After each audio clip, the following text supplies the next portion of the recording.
Hello friends, this is your friend back with a new fanfic. What if Naruto saved Karin after the 5 Kage Summit and fell for her? Dizzy. After the chaos of the summit, everyone sees Karin as just another enemy. But Naruto sees pain behind her eyes. Heart. When he saves her from certain death, a bond forms. One built on trust, healing, and unexpected love. If you enjoy emotional stories with a touch of romance and redemption, don't forget to like, share, and subscribe to Fox Fan Fiction. Now, let's begin this heartfelt journey. Cherry Blossom. Chapter 1, The Other One. Naruto glared intently at the Uchiha standing on the crystal waters of the river. The waters had finally calmed to a steady flow. The clashes of the weak versions of their attacks made the river fluctuate for quite some time. Just imagine the full power. Naruto stood tall in all of his orange-loving glory, his deep blue eyes glowing with animosity. The boy trembled slightly as he and his best friend continued the stare down of the ages. Neither broke eye contact as they continued to gauge each other's power and strength, seeing as the two of them were nothing but power. If we fight, Naruto suddenly began, we'll both die. The river fluctuated once more as a great breeze of wind flowed down from the top of the bridge. Leaves flittered down covering the line of sight for both boys. The silence was unending, even with the shuffling of leaves and trees within the newfound wind. Sasuke continued his glare as his once black eyes began to dull out into a dark gray. But then, the last Uchiha shut his eyes and heaved a sigh, before smirking maliciously.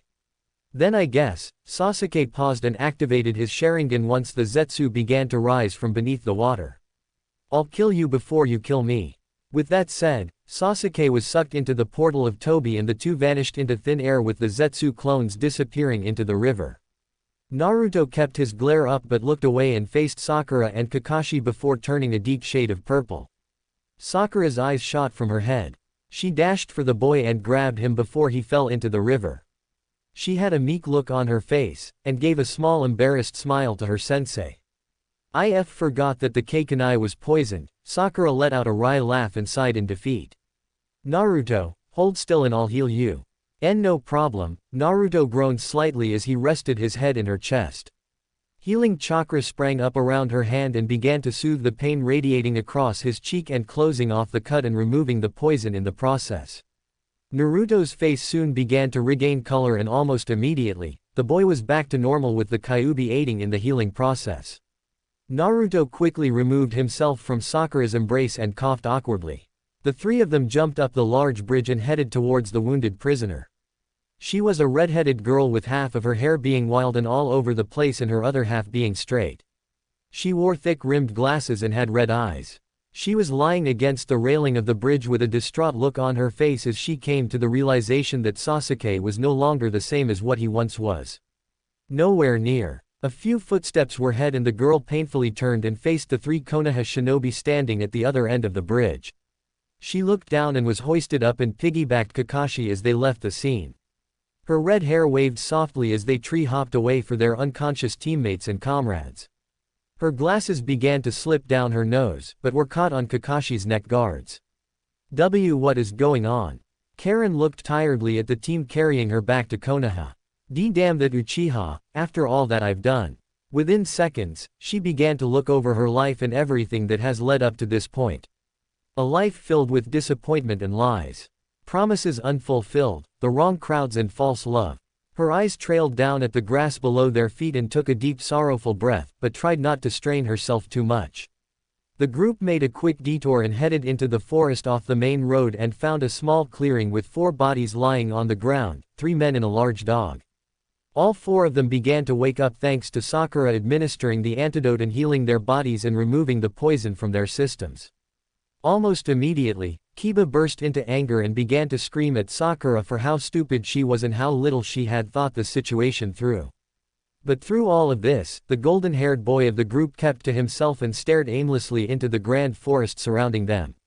One by one, Karin began to examine the Konoha ninja's chakra signatures and one by one, she got a very good idea as to how these shinobi acted, thought and moral codes were. The pale-skinned black-haired shinobi was an enigma, and basically had a chakra aligning itself slowly with good. The dog and the kid with the fang tattoos on his cheeks although loud and brash in person, his chakra was strong and peaceful and really loyal too. But the one that already had Karin slightly worried, and this is just from physical appearance, she was staring at the bowl-cut boy wearing the god-awful green jumpsuit. But even though she couldn't tell where his chakra coils were, she could sense the chakra there, and to be frank, she was impressed. The group, now fully healed and ready to continue on their journey back to the home village, Karin was fully awake and in less pain, but in pain nonetheless. But as they continued on their journey, the blonde-orange wearing shinobi was constantly arguing with the dog boy, as Karin began to call the tattooed boy. She was surprised by the interaction between Konoha shinobi and their comrades. With a moment of boredom, she actually listened in on their conversation. Naruto baka. Kiba finished with only the last part of the sentence being heard. Naruto. Karin's eyebrows rose slightly. That's the Naruto that Sasuke constantly griped about. Naruto clenched his fists and replied with a not up to par rebuttal, resulting in a punch to the back of the head, via Haruno Sakura. Naruto was bent over gripping his head, all the while, laughing with Kiba and Sakura. Soon enough, the laughter was contagious and had the rest of the team laughing, except for Karin. Her eyes were wide as she used her abilities to try and get a better feel of the shinobi that caused her former beau so much annoyance. You unbelievable, what is this chakra? Karin felt her body soar high into the sky. It was almost as if her pain and inhibitions were released from her body. It's such, amazingly, peaceful chakra, never have I ever felt something like this. Karin tightened her grip around Kakashi and tilted her head into Kakashi's back, almost as if she was about to go to sleep, but there was a sudden darkness in the pit of her stomach as she continued to examine the shinobi. That darkness continued, and seemed to never end, pressurizing her into the pits of her mid. All around her, she felt the colors bleed into red and black. Karin looked up and around the blonde boy and found that he was surrounded by an aura that had eerie resemblance to a great nine-tailed fox. Karin had never once been so terrified.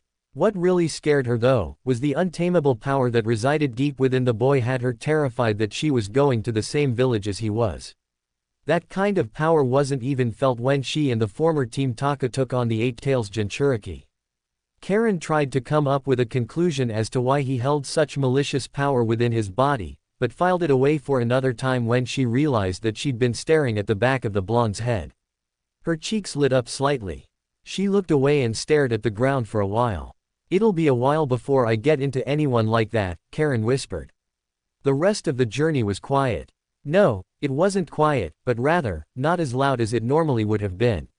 With Naruto off in his own little world thinking about his difficult situation with Sasuke, Kiba saying something stupid and the others not really saying much, it left Karin with much to think about, namely, where she stood, now that she was no longer aligned with anyone. I'll most likely get arrested and thrown into jail, Karin mentally shivered. Or worse, I'll get executed. Karin reached over with her hand and weakly pushed her glasses up the bridge of her nose and somehow, once more, his gaze landed on the figure of Uzumaki Naruto. Karin continued to stare and was genuinely surprised at his appearance. Everything Sasuke said, Karin thought. It's almost as if Sasuke was jealous of him. This Naruto is nothing like the one that Sasu, the Uchiha, always spoke about. Naruto put his arms behind his head and started to walk slowly for just a moment. He was lost in his own thoughts as he stared off into the trees above them. The small rays of light tickling his whiskered cheeks and bouncing off of his sun-kissed hair. Naruto stopped suddenly and took a small breath before sighing in content and continuing forward.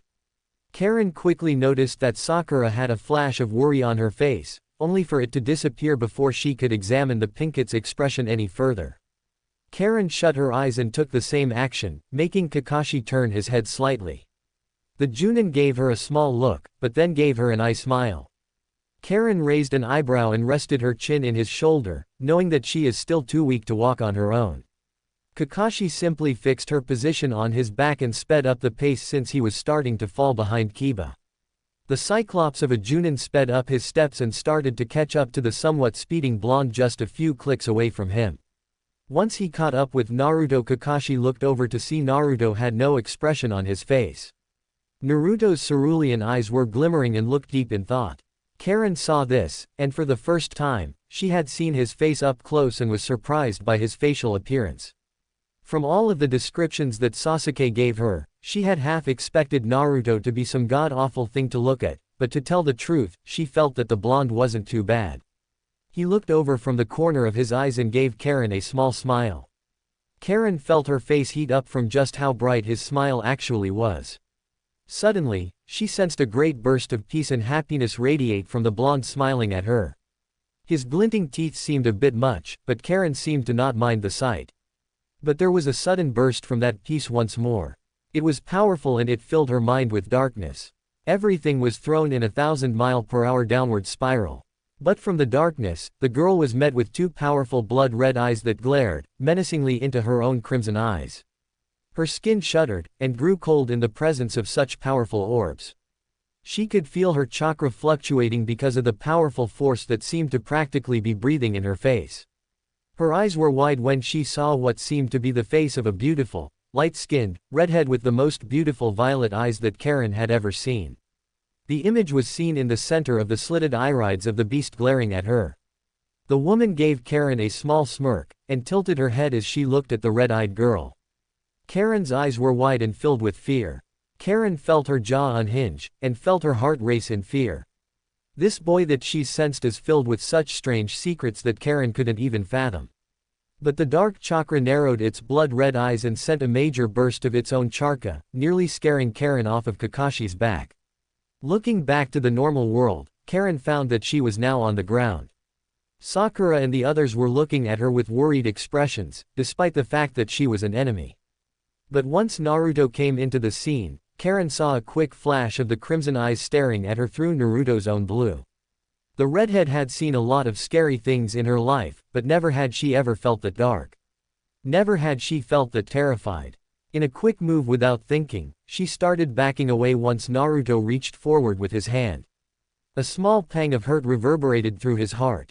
He looked down and slowly retracted his hand, but Karin quickly reached out and grabbed it. With a quick and brisk apology, Naruto lifted her from the ground and carried her on his own back, rather than Kakashi's. Karin's sensing abilities were exploding in all directions from the amount of dark chakra shooting off of Naruto's body. Karin gripped tightly, tighter than what she did with Kakashi. Actually, with Kakashi, she held him loosely, hence the fact she fell off. Naruto nearly choked from the amount of pressure she was pressing on his neck, but immediately loosened. "Oi, Naruto," Kiba started. "I think the redhead likes you." "How youthful Naruto-kun," Lee howled. "I don't like him. I am just making sure that I don't fall off again." Karin roared back, nearly causing Naruto's eardrums to burst. "You baka. Now, no need to get feisty." Kakashi gave her another eye smile. "We're all trying to go to the same place now. Don't worry," Naruto said in a reassuring voice. "We'll get there all fine and then we'll all go our separate ways." At the village, Naruto was walking towards his most frequented place in the entire village, Ichiraku Ramen. His stomach grumbled and tumbled as he walked through the streets of his home village. Everything around him was making good progress in being rebuilt, especially with the help of Yamato's Mokuden Jutsu.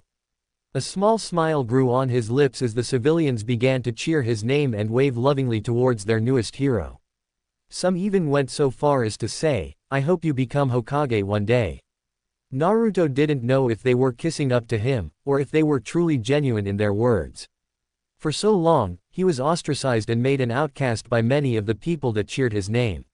For the longest time, the only form of interaction between him and the villagers was the occasional blurb of harsh words, or even going full out and actually kicking him or tossing him about, or just downright slandering him in any way they could, be it talking behind his back, or insulting him to his face, but now, he didn't know how to respond to their kind words and kind actions.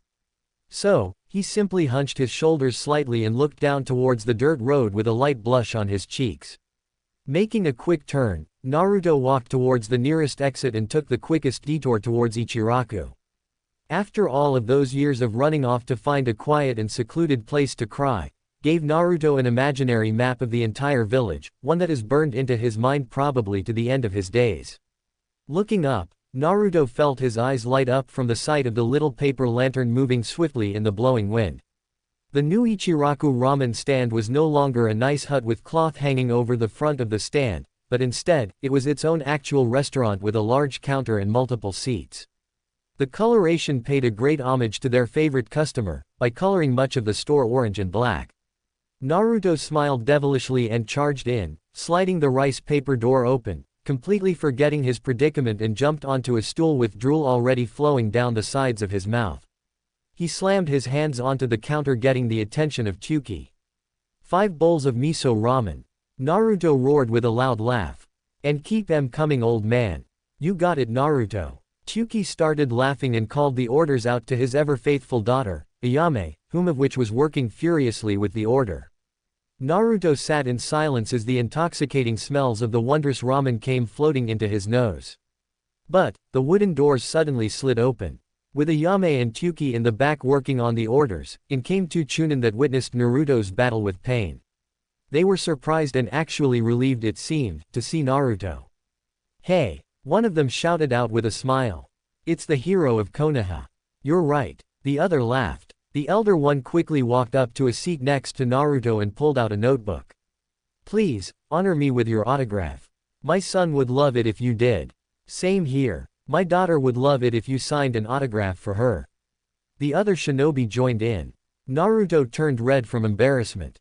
Looking around for whatever escape he had, he tuned out the 2 shinobi and tried to listen in for whatever distraction he could take advantage of. Thanks to the newly renovated Ichiraku ramen stand, the Ichirakus hired a full staff of waiters, cooks and even delivery men and women. So once Chuki got the order of deep-fried pork cutlets, the order came out first.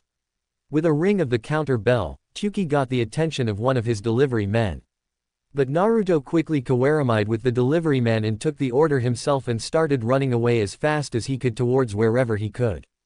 After he felt that he was a good distance away from Ichiraku ramen, he looked around and found that the street he was on was quite desolate and empty.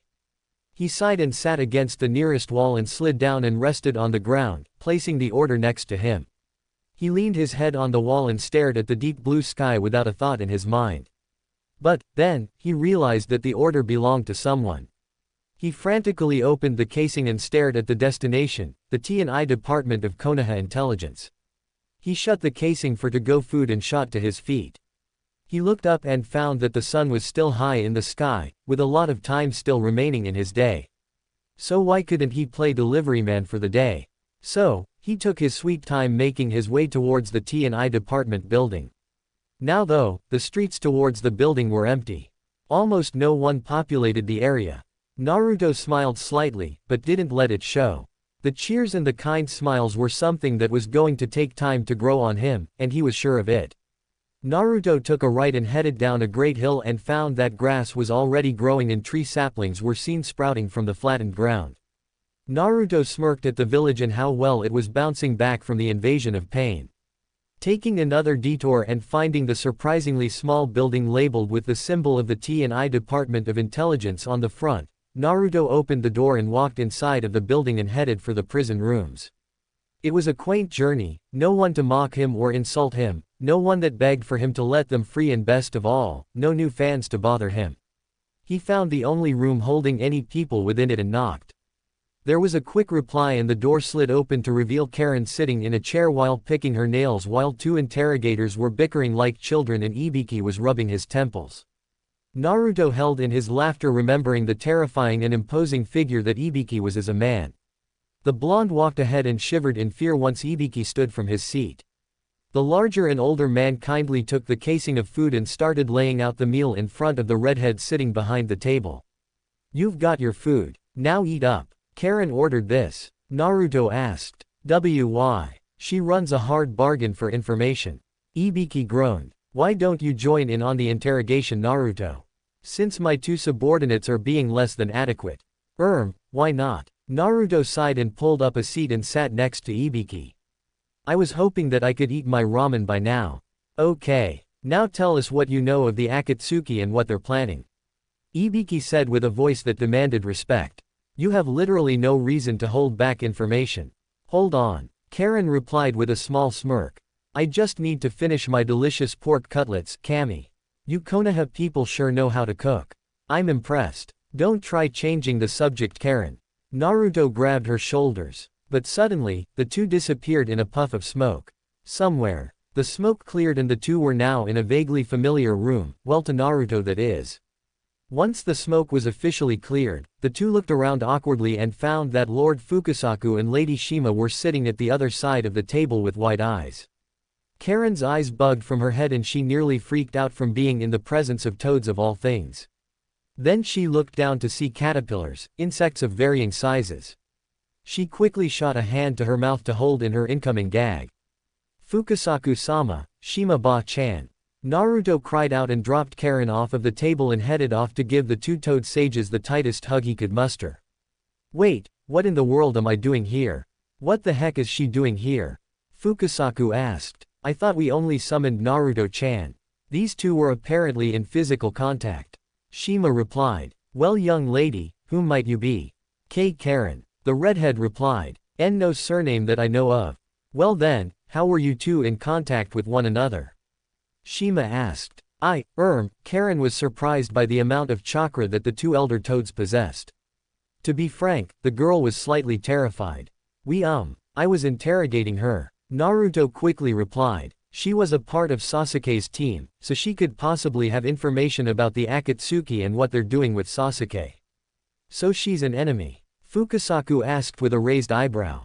Karin's eyes nearly widened when she felt a chakra spike from the green toad. But before Karin could reply, Naruto raised a hand and shook his head. He then turned his head and looked at the redhead sitting in one of the seats. Karin was surprised to say the least. She barely knew this guy, but he was so quick to defend her against whatever these toads meant to him.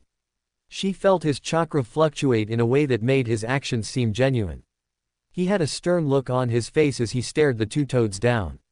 There won't be any need to kill her, or dispose of her. Naruto said. She's under my protection since it's my fault that she's here. Are you sure, Naruto-chan? Shima asked. I am dead serious, Shima-ba-chan. Naruto smiled softly. Besides, Ka-chan seems to like her. Outside, the group began to walk towards their destination and seemed to be making a good walk, although the walk was plagued by the innate rambling of Karin. Naruto was confused and seemed to be wondering and worrying about the redhead's sanity. But then after at least 10 minutes of blocking her out, he sighed and decided to listen in on what the redhead was saying. I seduced him, I helped him for nothing. That damned Uchiha tried to even kill me. The nerve of that guy. Karin placed her hands on her hips and glared viciously towards nothing. And yet, why do I feel this way for him? Why didn't he feel the same? Was there someone else? Was it because I wasn't smart or strong enough? Am I not attractive? Karin sighed and looked down, stopping suddenly.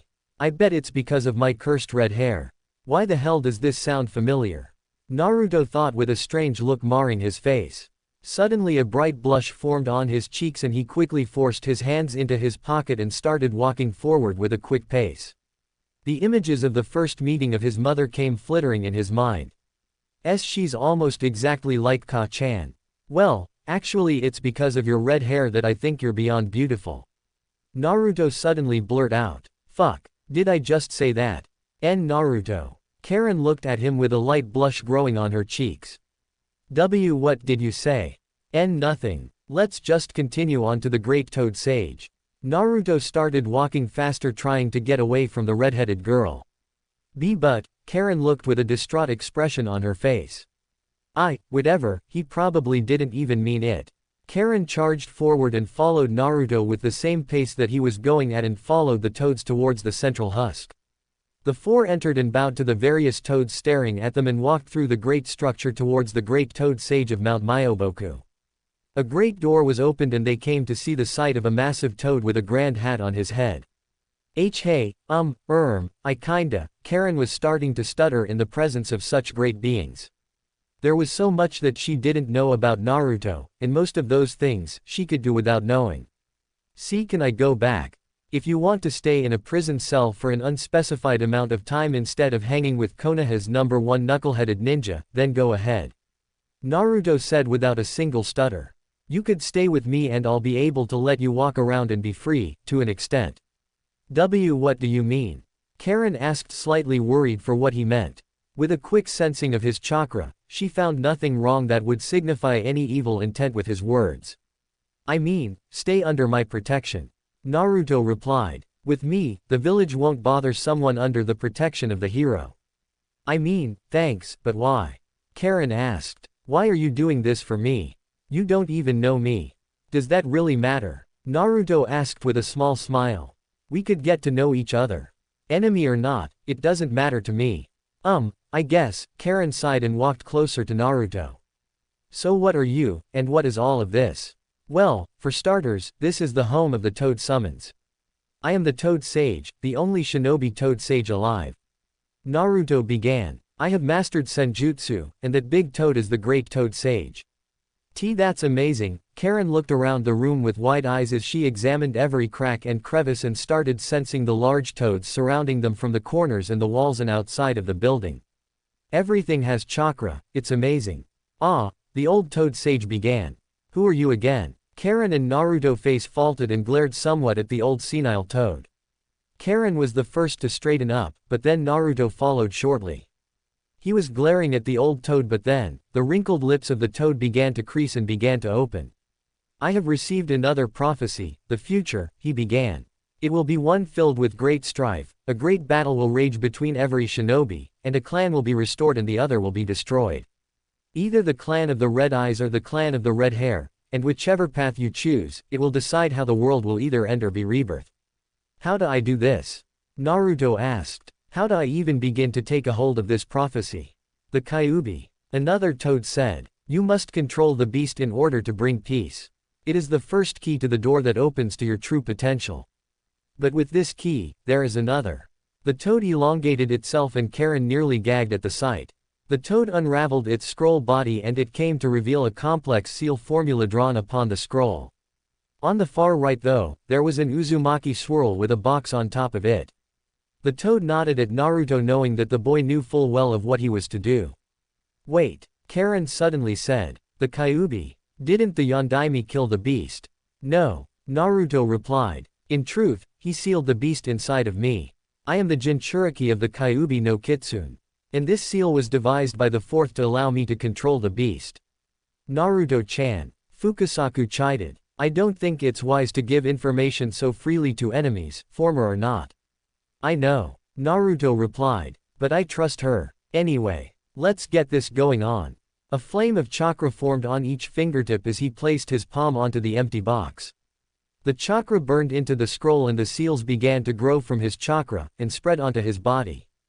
Karin started to examine the sudden change and began to feel an overflow of chakra coming from the seal's power, almost as if someone's life force was being transferred into the boy. She could sense the chakra and she had to say, it felt vaguely familiar. Using her knowledge she started to think of whose chakra it was. But then thinking back to the conversation, Naruto said that the fourth created the seal. The chakra felt familiar because of the fact that the chakra belonged to someone she knew. Then she recognized it. The untamable fire within the chakra that showed off the different colors of the person's will. It was so powerful that Karin couldn't miss it. It was beautiful and it filled her with strength. She stared at the chakra flowing into Naruto's body and into his chakra coils. As she watched, she finally realized whose chakra it felt like. It felt like Naruto's. The warmth, the strength, the power, it was all there. There was no doubt about it. Was your father the fourth Hokage? Karin asked suddenly. The chakra stopped channeling for a moment, but only to resume. Fukasaku and Lady Shima narrowed their eyes at the redhead and started trying to sense her abilities through the use of Senjutsu. But Naruto though, had a small smirk on his face when Karin asked. To hear people ask if the fourth was his father made him smile. Even though it's only happened a few times. He knew his father at least. Once the chakra transfer was over and the seals were changed and reformed, Naruto turned to face Karin and gave her a small smile. Tell me all you know, and I'll tell you what you want to know. Naruto smiled softly. I'm pretty sure you have one hell of a story to tell, and besides, Fukasaku Jiji and Shima Ba-chan need to trust you first. Where do I start? Karin asked. Start from the beginning. Chapter 2, Life. Naruto stared at the red-headed girl waiting for a response. Karin fixed her glasses and gave Naruto a nervous look and sighed before being led from the building and onto one of the giant leaves that surrounded the ever-twilight-bathed land of Mount Myoboku. Karin sighed, not one to really think of her life, let alone spill her story to people, but maybe, she thought, maybe, Naruto could be the one to take the pain off of her chest and listen. With Taka, or hubby, or whatever crazy name Sasuke had come up with at the time, Karin felt that none of them would give a rat's about her well-being, as shown on the Great Bridge. Her chest started to pulse in pain from the quick flash of what had happened just a few days ago. Then she realized it. That bastarding stabbed me, Karin roared. Naruto's eyes went wide and he quickly jumped back behind the two toads. His face was dark with fear and his body was shaking. The amount of malicious intent radiating off of the irate redhead was too much for the blonde to handle. He stared at her backside as she went off on a rant of how much she hates Sasuke and how much she felt that he was scum. But it was during this, Naruto realized how great of a butt she had, and not only that, she was more curvaceous than Sakura could ever be. Naruto stopped himself before he could continue with those thoughts. A bright, crimson blush formed on his cheeks. Darting his eyes to different directions, Naruto couldn't help but continue to stare at the great curves that Kami had blessed his protectorate with. The blonde suddenly had this strange feeling, almost as if Jiraiya was trying to give him applause. Naruto shook his head and started walking ahead once Karin had calmed down and walked by her side. Karin felt the burst of calm chakra coming from behind and looked over to Naruto. She gave him a small smile but looked away as he led her towards a bench and sat her down. Naruto plopped next to her and gazed off into the horizon of the homeland of the toads. "It's so beautiful, you know," Karin said. Verbal tick like Ka-chan. Naruto mentally noted. "It reminds me of my homeland." Karin sighed and felt the calming chakra of the toads lying on their leaves and the chakra radiating off of Naruto. "The land of grass, that's where I'm from." "Land of grass?" Naruto asked. "Jiraiya of the Sannin, my sensei and I, traveled for 3 years, and never had I heard of a land of grass." "Well, that's what I've always called it. Our country never really had a name," Karin replied. "But it was a land filled with wondrous fields of green and oceans of soft, waving blades of grass. The earth was fertile for farming, and the wind was always cool. I bet if you ever went, you'd want to lie down in the grass and just let the wind take you. Oh, and how can even forget the people?" Karin's face suddenly broke into a smile. "They were some of the kindest I've ever known. They were sincere and genuine in what they meant, you know. Much better than what most of Konoha is, or at least was." Naruto replied. "It seems you've had a better life than I did. So if you don't mind me asking, how in the world did you know of Sasuke?" "Well, it happened almost 4 years ago," Karin replied. "It was during the Chunin exams here." "What?" Naruto's eyes were wide with surprise. He did not see this one coming. "Well, this is what happened." Flashback. "Damn idiot teammates," Karin groaned, "leaving me alone to find food for our encampment. The nerve." Karin had a bag full of berries and sticks for firewood, and in her hand that the girl was dragging, was a rope that led to a tied-up deer that she had caught and killed. She looked around and fixed her fogged glasses and looked around and began to try and sense where everything was, only to get barraged by the hundreds of thousands of different chakra signatures that filled the forest. The signatures ranged from animal to human, to animal once more, only to go to some strange creatures that Karin had never even sensed before. Suddenly, there was a deep guttural growl coming from just ahead. The ground shook slightly, causing Karin to yelp in fear once the source of the growl was seen. It was a massive bear with teeth just as large. Karin jumped back and hit the ground and began to try and slide away, but the bear raised one of its massive paws and brought it down, forcing Karin off the ground. The girl grabbed onto a branch of a tree, leaving her food and resources on the ground below. After making a quick calculation of her position relative to the best kill spot to the bear, and not taking into account the abilities of such a large bear, she dropped down onto the creature and reached for the knife in her glasses, but just as she was about to get the bear rose, and slapped the red-headed girl away, smashing her into a tree. The bear glared at Karin and looked like it was about to eat her. It began to walk forward with a small pace and growled menacingly at the redhead. Karin shut her eyes waiting for the inevitable, but there was a small bang. It was followed by a shout. Karin's eyes sprang open to see a black-haired boy with a blue shirt, drop-kicking the bear in the head. After another series of the same powerful kicks delivered, the boy stood tall with his back to the redhead, showing off his clan crest. "What's your name?" Karin asked out, her voice meek from the near prospect of getting eaten. "Sasuke." Uchiha Sasuke. Once those words left his mouth, the black-haired boy took off into the forest, leaving Karin behind to her own devices. Flashback over. That's interesting, Naruto said. What happened to you after the exam? I ended up becoming Orochimaru's top scientist, and I'm only 16. Karin laughed. But the things I had to do. Don't go into detail, Naruto made a quick reply. I don't want to hear about how Orochimaru likes to gush over children.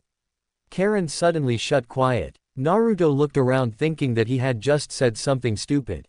He started to feel slightly awkward, but then, Karin started shivering. Naruto was about to place a hand on her shoulder, but she shot her head up and burst into hysterical laughter. Naruto's eyes were wide with fear, and the boy started to slide away.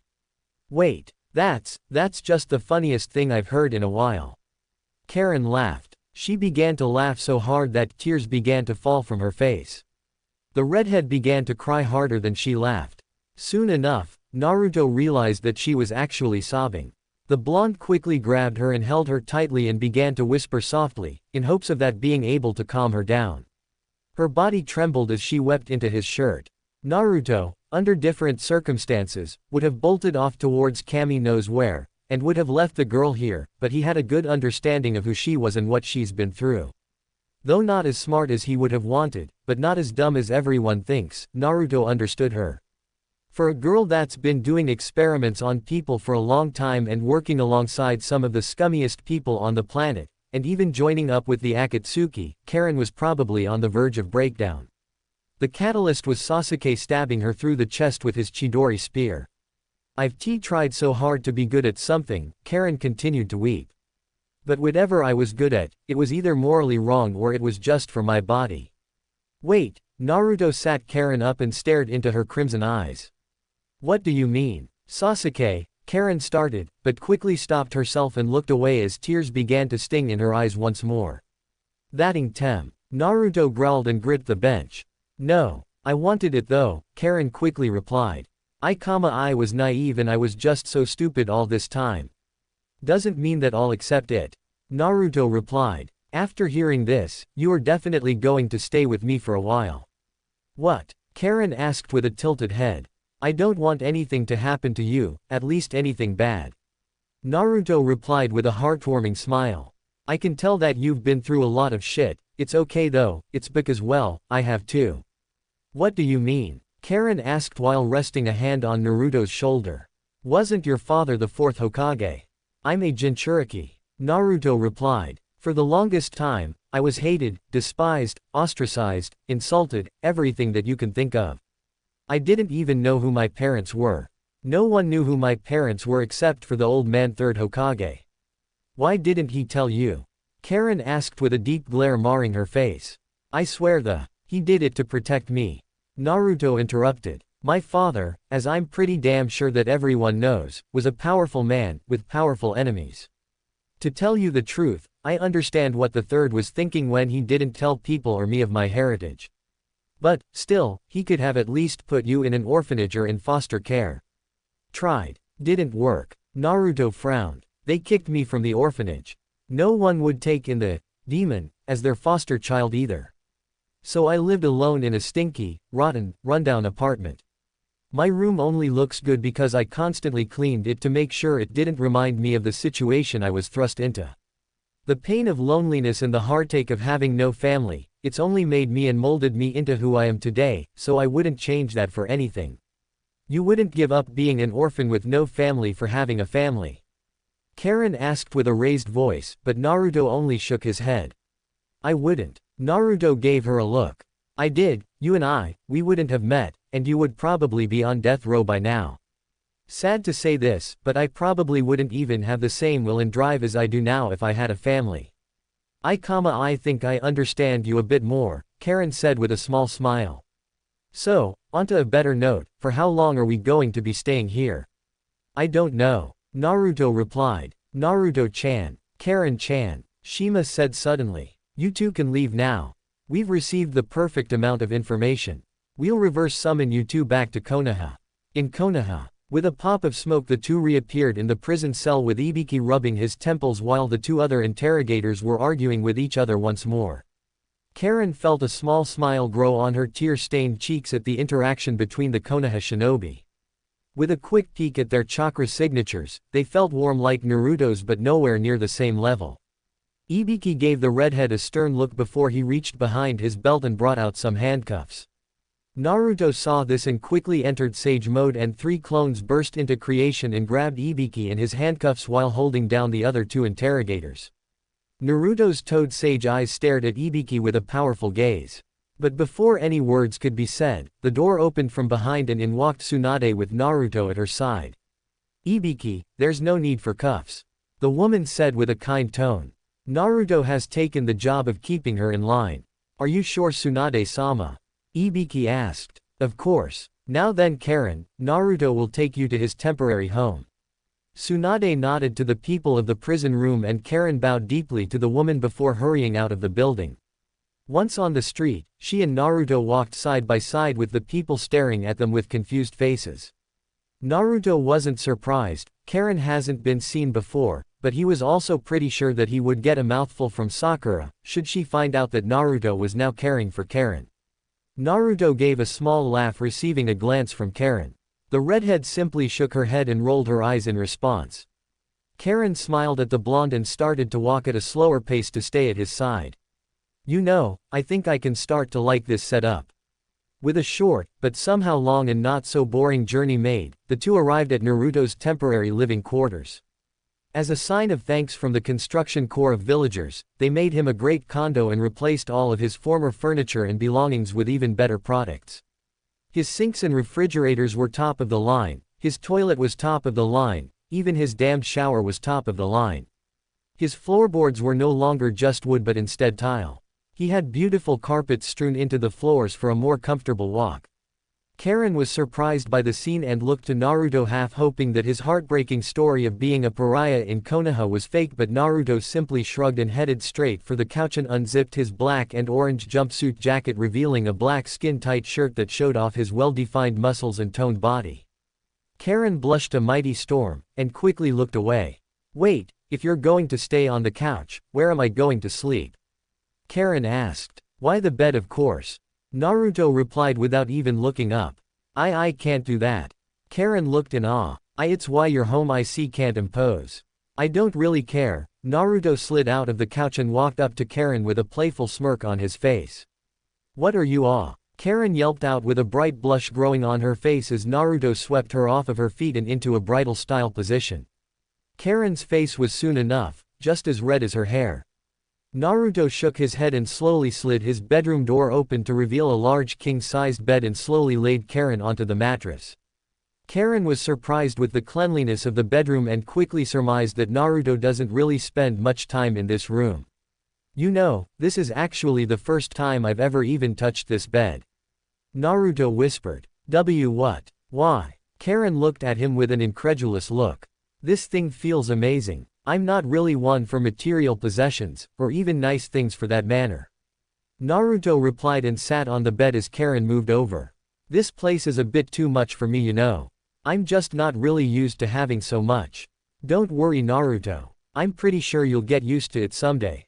A few weeks later. For the past few weeks, Naruto and Karin were practically inseparable. They lived together and Karin had no idea where to go, so it was understandable. But they didn't just go anywhere, they went to Ichiraku Ramen and to different places that are frequented for couples. Many of the villagers began to get a hunch that Naruto and the redhead of Konoha were starting to fall for each other.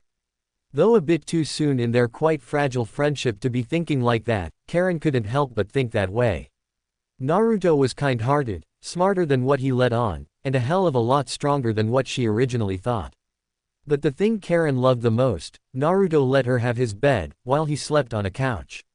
Though that sounds mighty selfish, Karin actually, for the first few days of them living together, argued with the blonde to let her sleep on the couch rather than on the bed for once, but Naruto simply replied to the effect of saying, "You're a guest, I can't do that to you." Karin at the moment she gave up asking, realized that Naruto was probably one of the most hard-headed idiots she's ever met, and to be frank, it aggravated her at times. His idiocy, though, was one of his major flaws that drove the bespectacled girl up the walls. Though he was smarter than what he let on, he was still an idiot. But at least he was a kind-hearted idiot.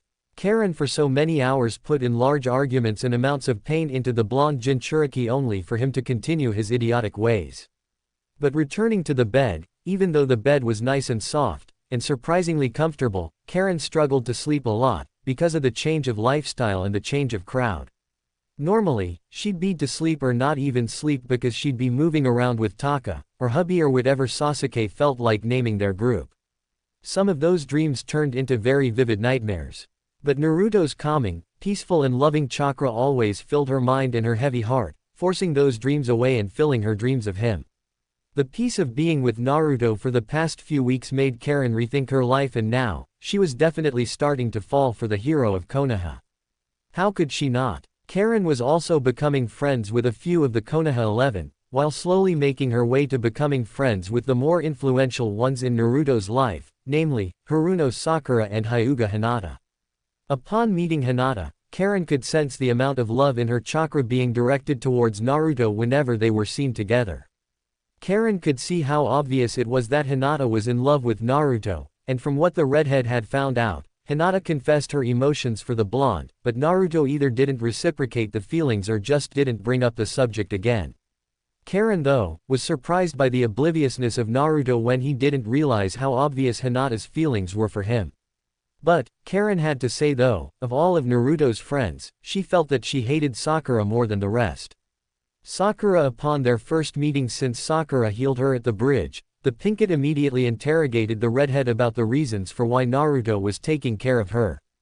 Karin defended herself from the prying Pinkett, but Sakura didn't let up, showing Karin that Sakura held the same stubborn will of Naruto.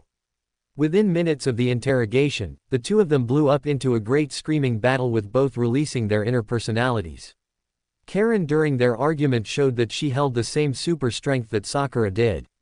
Sakura got too violent with the argument and punched down on the ground, shooting up a large amount of earth and rocks from the training ground while Naruto was staying away from the volatile redhead and Pinkett. He hid in a tree, remembering Sakura's inhumane super strength from training and worried for Karin's health.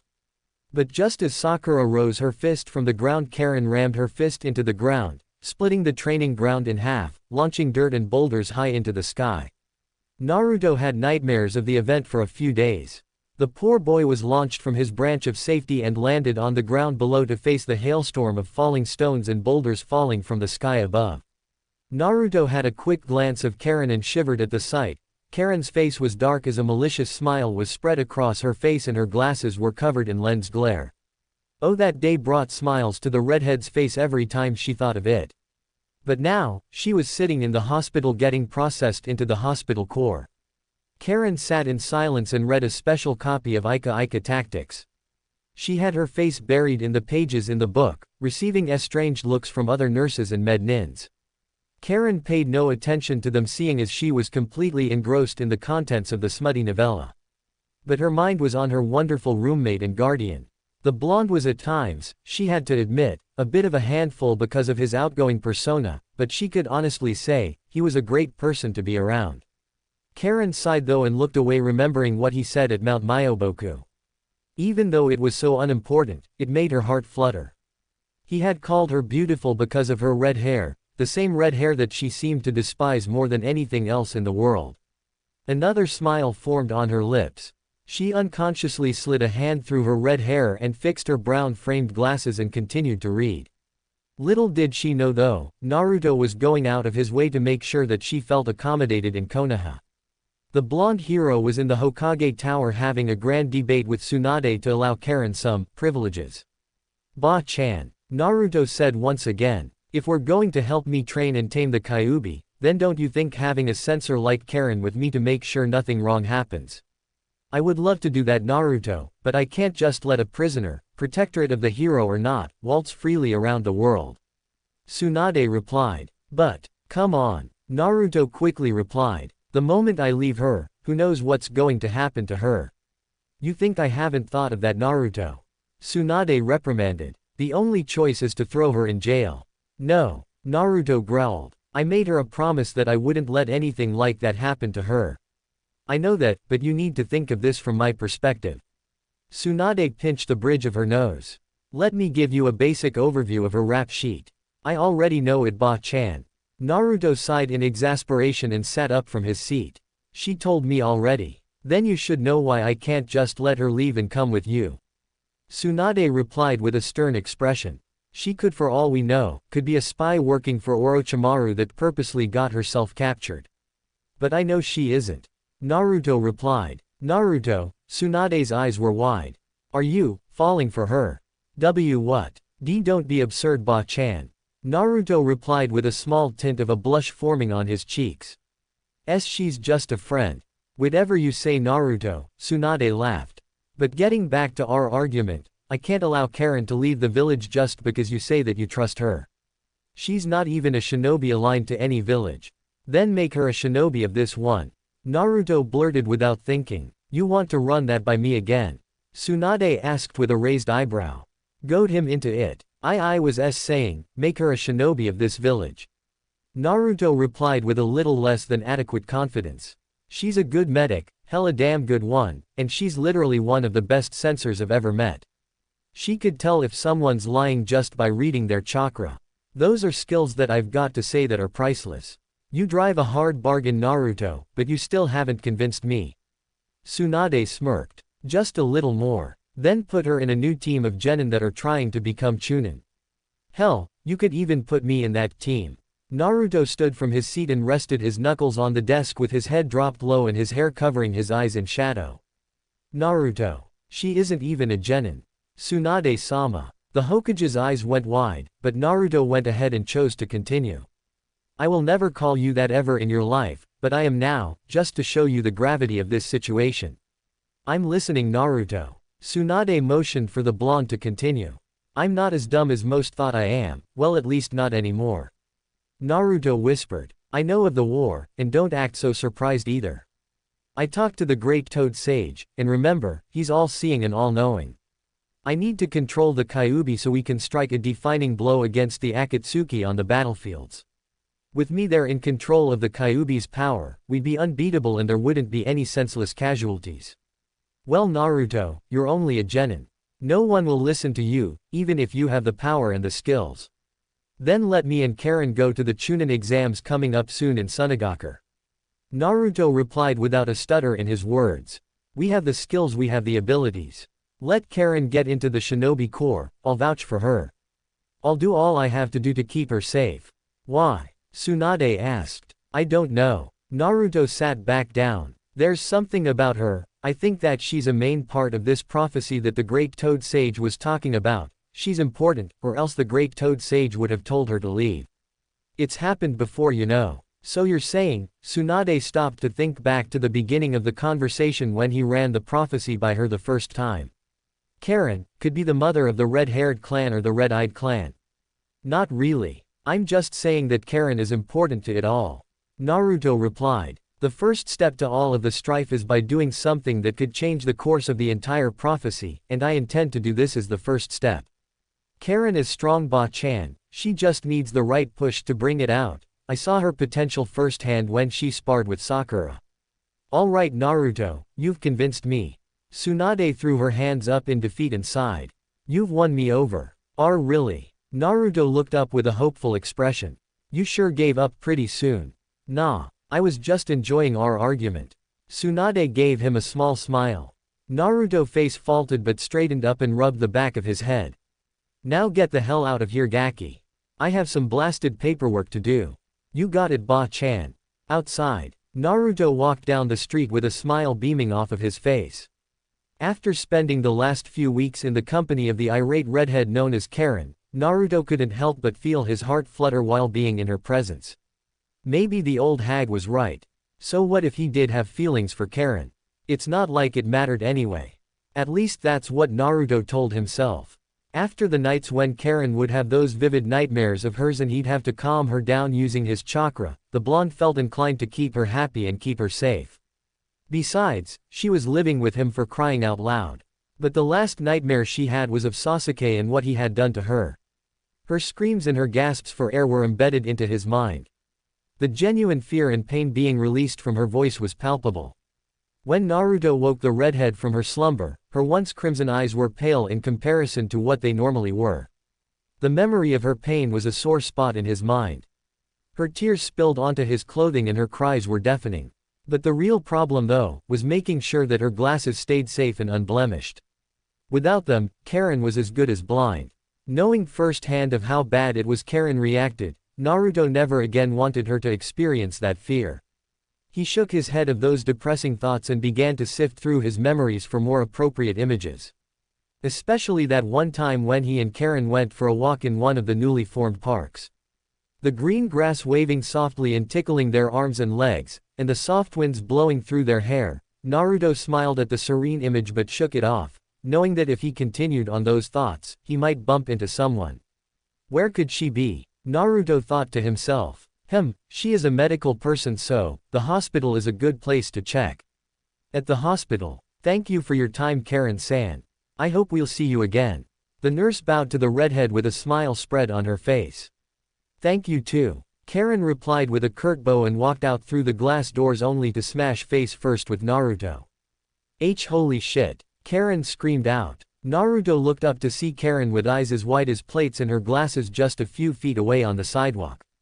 Karin frantically felt around the sidewalk looking for her glasses, but with no luck. The blonde saw this and held her still just before she began to hyperventilate. Naruto reached over and grabbed the glasses from off the ground and slowly slid them onto her face. Once the glasses were slipped on, Karin's world became clear and filled her irides with the most beautiful scene she's ever laid eyes upon. Naruto was sitting in a golden light, with clouds floating above them and the sun glimmering on his tanned skin. His hair waved over his Hitai-less forehead and flittered over his right eye from the wind blowing through their faces. A bright, face-splitting smile was spread on his face. Karin couldn't help but feel a blush forming on her cheeks but quickly pushed the blonde away in an attempt to keep her dignity. Naruto was confused but stood up and pulled Karin to her feet. The redhead quickly ran a hand through her unkempt half of hair and made a failed attempt to comb it straight. The two coughed awkwardly and looked away from each other only to make a powerful link of eye contact. So, Karin drawled. What are you doing here? Looking for you, of course. Naruto smiled once more and put his hands behind his head. I've convinced the Hokage to make you a genin of Konohagakure no Sato. Karin's eyes went wide. She was frozen in place with her mind flying and spinning in all directions without much thought in her red head. Her brain was painfully fried with little cognitive ability. Her head tilted slightly with her mouth parting slowly only to close like a gaping fish, almost as if the information had stolen her ability of speech. What? Chapter 3, Training and Surprises. What? You're going to get processed into the Shinobi Corps. Naruto smiled. It was thanks to me that you were able to walk around the village without the need to have me watch your back from those in the village that want you gone. Thanks, Karin gave Naruto a nervous smile. But, I kinda wanted to get away from the shinobi life, you know. Oh, Naruto felt his heart crack for just a moment. I see. Karin's eyes went wide for a moment when she felt the sudden change in emotion. His chakra seemed dark, almost as if it was depressed, heartbroken. Karin looked back at Naruto and placed a reassuring hand on his shoulder and gave the poor boy a smile. Naruto saw the look in her eyes, they were genuine with her actions. Karin didn't mean to hurt the boy's feelings, but she just needed Naruto to know that she didn't feel it. Naruto, Karin sighed. Alright, here's what I'll do. You go off and train and I'll have to think this whole ordeal over, alright? You sure? Naruto asked. You'll think of it, of course. Karin gave him a warm smile before sliding her hand off of his shoulder and walking off. I'll see you at home. Naruto watched her walk off down the road and towards their home. Their home. Naruto smiled and looked off towards the sun. He liked the sound of that. To finally come home to someone, even though that someone was just a friend. Just a friend, huh? Naruto laughed softly and looked off towards Karin's fleeting silhouette. Her bright red hair blowing in the wind as she took each step. With each descending move, her hair jumped just a few millimeters.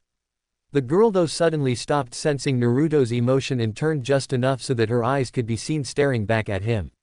Blue locked with crimson. Blushes began to creep on their faces as they continued to stare at one another, but Karin was the first to break and started to hurry off down the street as she sunk into her collar to hide her deep blush.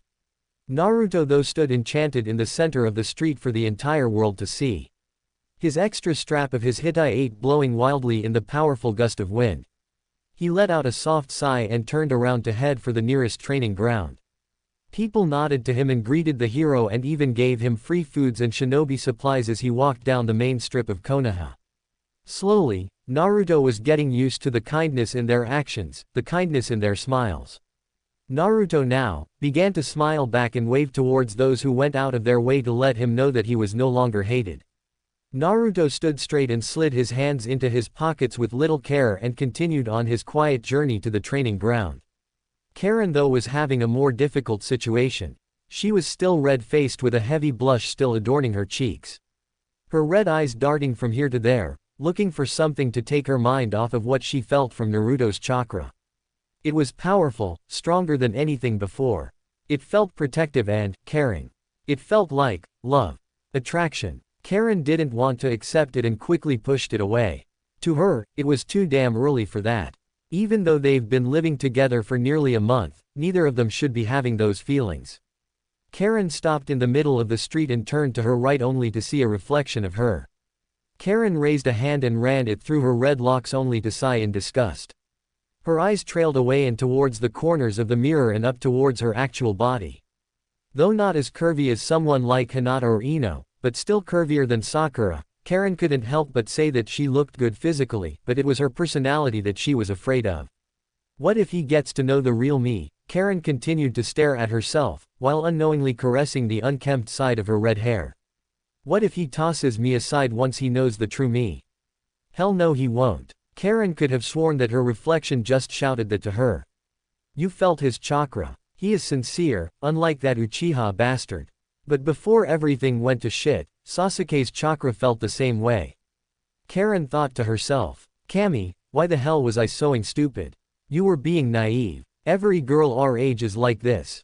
Reflection. Karin replied. Just sleep it off. You know what, I'm sleepy. Karin stretched and continued on her journey towards her new home. Ooh. Naruto stood in front of a small grave site that he put together himself, with 3 kunai embedded in the ground in a triangle formation. In the center of the triangle was a gravestone with a bouquet of flowers made from paper, a small green book and a picture.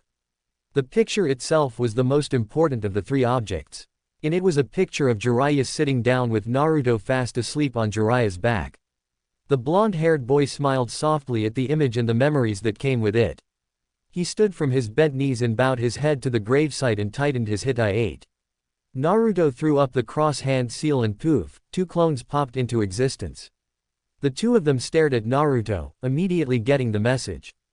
The 2 clones dropped down in cross-legged positions and began to meditate. Their job was to work on gathering Senjutsu chakra as quickly as possible. The real Naruto channeled Senjutsu chakra into his body as quickly as possible. Once he was finished, the eyes of the Toad Sage were upon him. Orange eye shadow grew with the eyes of toads taking place instead of his regular cerulean orbs. Naruto channeled some chakra and sent out a strange signal towards the rest of the forest in an attempt to rouse any bloodthirsty animals. Knowing full well that fighting another human was terrible and killing an animal was no different, he needed to get attacked first. But, suddenly, the ground began to shake as a great beast began to tear through the forest, ripping trees from their roots and the ground itself. In front of Naruto was a great gorilla, not native to Hai no Kuni, or anywhere that he knew of at least. The gorilla launched its fist down, launching up a great hailstorm of boulders and rocks, much like how Karin does.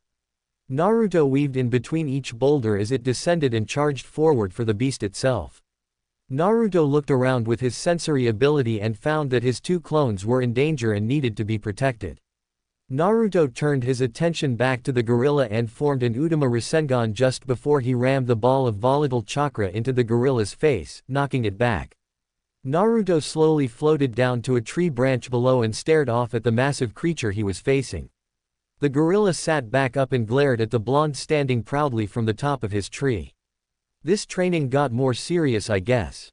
Naruto thought to himself. Yo, Kyuubi, think you can lend me some of that oh-so-coveted chakra of yours? Don't sass my power runt.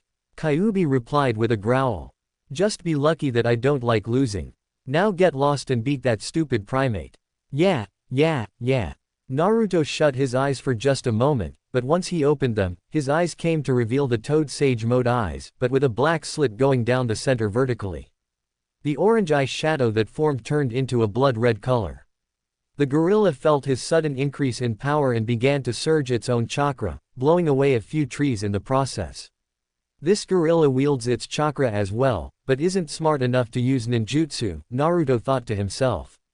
Suddenly, the beast swung its hand down at unbelievable speeds, annihilating the tree that Naruto once stood on. Naruto, though, was able to dodge the attack and landed on the back of the gorilla's furry hand. The boy narrowed his eyes at the malicious look that the gorilla was sporting, but they quickly sprang open. Naruto jumped off of the gorilla's hand as he had sensed something big coming from the gorilla. It was powerful, hot and extremely dangerous. The beast bent back as a great surge of chakra was felt building up in the gorilla's belly, just before a great gust of hot wind came from the massive primate. The gorilla's belly began to glow a dangerous orange color, just before the gorilla belched out a fireball the size of the Fire Country. Naruto's eyes grew wide at the sight, but he didn't show any fear. If anything, he welcomed this new and somehow powerful-looking beast. The massive ball of fire came closer and closer, incinerating everything it flew by, and turned trees into instant ash, surprising Naruto of its actual power. The sage shut his eyes and channeled as much senjutsu as he could, knowing full well that if he failed, it was over for him. Naruto applauded himself, knowing that the best way for him to perfect his skills was under pressure. He channeled the senjutsu chakra into a massive and invisible blade. Molding and folding, carving and building, Naruto forced as much as he could into the blade. Since his chakra control was shit, he was struggling harder than what he should be. Looking back at his clones, the two of them had finally finished gather enough senjutsu chakra to last at least 10 minutes each. He smiled softly and formed two shadow clones, both imbued with senjutsu, and the three Narutos began to mold the chakra into the great blade that the original required. Just as the fireball got within range, Naruto swung the great invisible blade down, and split the great ball of fire in half, and dissipated the attack altogether. The gorilla growled and screeched at Naruto, signifying its terrifying charge. Naruto shut his eyes as his two clones charged forward with Udama Rasengan formed in their hands. The two clones jumped up and rammed the attacks into the gorilla, blowing it back a few feet, leaving it open for a third attack. Once the smoke and chakra residue subsided, a Rasenshuriken came zooming in at amazing speeds. The attack rammed the beast in its chest, blowing it high into the sky, before the attack itself expanded in proportion to the amount of chakra the beast had. When Naruto looked up towards the beast, all he could see was a gigantic spear of spiraling chakra, shooting wind and blades of energy in all directions. It was such a powerful attack, that even the clouds were contorting to the energy being released from his attack. Once the chakra cleared, the gorilla began to fall back to the ground below, unconscious and unknowing of its own fate in the fight. Naruto dashed forward with his two clones at his side as they channeled chakra to their legs to make them go faster. Once they got underneath the gorilla's shadow, the three began to channel as much senjutsu chakra as they could to their arms and legs and bodies, to empower themselves so they could catch the blasted creature thing, so the beast wouldn't die. Karin finally plopped down onto the bed of her home. She was too tired to take her pesky glasses off of her face, so she just laid on her back, allowing her body to rest. But something was bothering her. She rolled up her sleeves and traced her fingers on all of the tooth marks and bite scars that Sasuke left on her body. She raised her arm and examined the different patterns and random placements. It never ceased to surprise her that Naruto hadn't found out about her abilities yet, or her scars. There were some that she didn't feel that she could explain. Some scars on some places that were meant for the eyes of her lover. She shut her eyes and growled fiercely and pushed herself further up the bed and rested her head onto the soft and comfortable pillows at the head of the bed. She crossed her bare arms over her chest and let her mind drift. The sudden smell of fire filled her nose. It was powerful, overbearing. She shot her eyes open to a sight that sent shivers down her back. The entire village was ablaze. Standing in the center of the fire was Uchiha Sasuke, drenched in the blood of his former comrades. His Sharingan blaring for all who dared to stand up against him. He glared at Karin, but then, the glare disappeared and was replaced with a horrific smile. Ooh! Naruto had successfully delivered a pounding on the gorilla and managed to beat it back into the forest. He left his two clones to train in gathering senjutsu chakra faster as he headed into the village. He had his hands behind his head with a calm look on his face, but with sweat pouring off of his cheeks. He looked down at his clothes and felt the need to gag at the horrific smell they had. You know what? I'm going to go home and change first. Naruto frowned but shrugged. He jumped up into the air and landed on one of the rooftops and bounded towards his wooden condo, with a big smile spread across his face. He landed at the front steps and was quickly greeted by the valets and the bellman and was led into the building. Naruto nodded and gave the two a generous tip and hurried off to his room. It was a quick run up the stairs, all 30 flights, and Naruto reached his penthouse level and swung the door open to reveal nothing out of the ordinary, almost as if Karin came and went straight to sleep. The blonde shinobi tiptoed towards his room and peeked into the bedroom and smiled softly at the sight. Karin was fast asleep, and even had a small snore. He opened the door fully this time and slowly slid into the room completely silent, using the skills he used to sneak around bullies during the night as a child. He pulled his dresser open and drew out some casual khakis and a black dress shirt. He backed out of the room and clicked the door shut as quietly as he could and changed in the living room of his condo. After checking himself out in his mirror, he made a soft click at himself and headed straight out of the door and back down the 30 flights of stairs and back onto the streets of Konoha. He looked up to the sky and found that the sun was going down and the nighttime scene was soon upon the village. He smiled and trudged off through the streets as he admired everyone and everything he came across. The more he enjoyed everything, the less hatred and burden he felt. With each step, he thought of his role in the coming role, and with each passing smile and compliment, he felt the inhibitions wash away. He looked up once more once he noticed that one of the street lights flickered on. The sky was bathed in a beautiful maroon hue mixed with a slight crimson, almost the same color as Karin's eyes. He couldn't help but feel his lips curl at the thought of his roommate and protectorate. He slid his hands into his pocket and walked off to nowhere in particular, but just as the night scene of Konoha kicked in, the hero of Konoha was stopped all of a sudden by the blonde bombshell of Konoha, Yamanaka Ino. Naruto. Ino called from behind the blonde. Where are you going to? Ino jogged up to Naruto with a slow, tentative pace, almost as if she were trying to seduce the toad sage. Naruto's eyes grew wide as blood shot to his nose. Ino was wearing a beautiful, but thin shirt with no discernible bra underneath to hold back the bouncing nature of her breasts. A blush as bright as the moon above them grew on Naruto's face the longer he kept his eyes glued onto the blonde bombshell making her way to him. Nowhere, Jay just looking for some pussy place to eat. Naruto's face flushed deeply. Ino seemed to not have caught the slip. Really? Ino smiled softly and locked her arm with his. Let's go somewhere. I'm off from work, and Sakura has to work extra at the hospital, you know. I'd love that. Naruto smiled. So where do you want to go to? Ichiraku Ramen. Ino asked with a sly smile. How does that sound? Doesn't seem like a very Ino thing of you to offer up, Naruto said with a narrowed eye. Does that really matter? Ino asked with a smile. It's ramen. Well, that does sound really nice. Naruto broke into a faux thinking pose. I suppose we could get ramen. Well, stop supposing because that's exactly where we're going. Ino smirked and began to walk at the same pace as Naruto. Naruto, though, not one to really check out a woman's assets, had to say, in all honesty, Ino was downright one of the sexiest girls he'd ever met. That long blonde hair and her sky blue eyes kept his eyes hooked, but he couldn't forget that body that Ino was blessed with. Her curves were definitely better than Karin, and Ino seemed to have an even better athletic build. Then again, Karin has lived underground for much of her life doing experiments for the pedophile. Naruto looked into his memories and wondered why he was so attracted to Sakura for all these years, when here, Ino was definitely all over him.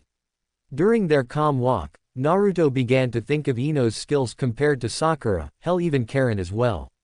After a good few moments, he quickly realized that Ino, so far, is the most useful of the three. She had an arsenal of powerful mind techniques, and was also the most beautiful of the three. Though Naruto would probably never say that to her or anyone but himself, the boy couldn't help but think she was the most beautiful girl he'd met, despite her flaws as being one of the loudest, meanest and rudest women he'd ever met. If only she could change her personality just a tad bit, Naruto felt that he'd find her attractive. Naruto's eyes suddenly started to trail down from Ino's bangs and down to her collarbone. Right, Naruto? Ino asked. Oh shit. I wasn't listening to her. Naruto's eyes grew wide for a quick moment, but he quickly straightened up and let out a meek, of course. Seriously, right. Ino began to laugh. I knew that you would be the perfect person to rant to. Oh shit, nice save there, Naruto. The blonde shinobi sighed in relief. You know what, I think I should start learning how to read people's lips. Ino went off on another rant about her work and bitchy people at the hospital. Though her style of ranting and complaining had a vague resemblance to Karin and Kushina's ranting, Naruto found it boring.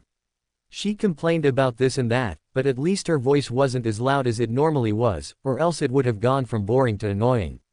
They made it to Ichiraku and got themselves a nice booth and ordered their normal amounts of ramen, with Naruto having about 20 bowls and Ino having about 2.5. They ate enjoying each other's presence and had very little care in each other's eating styles.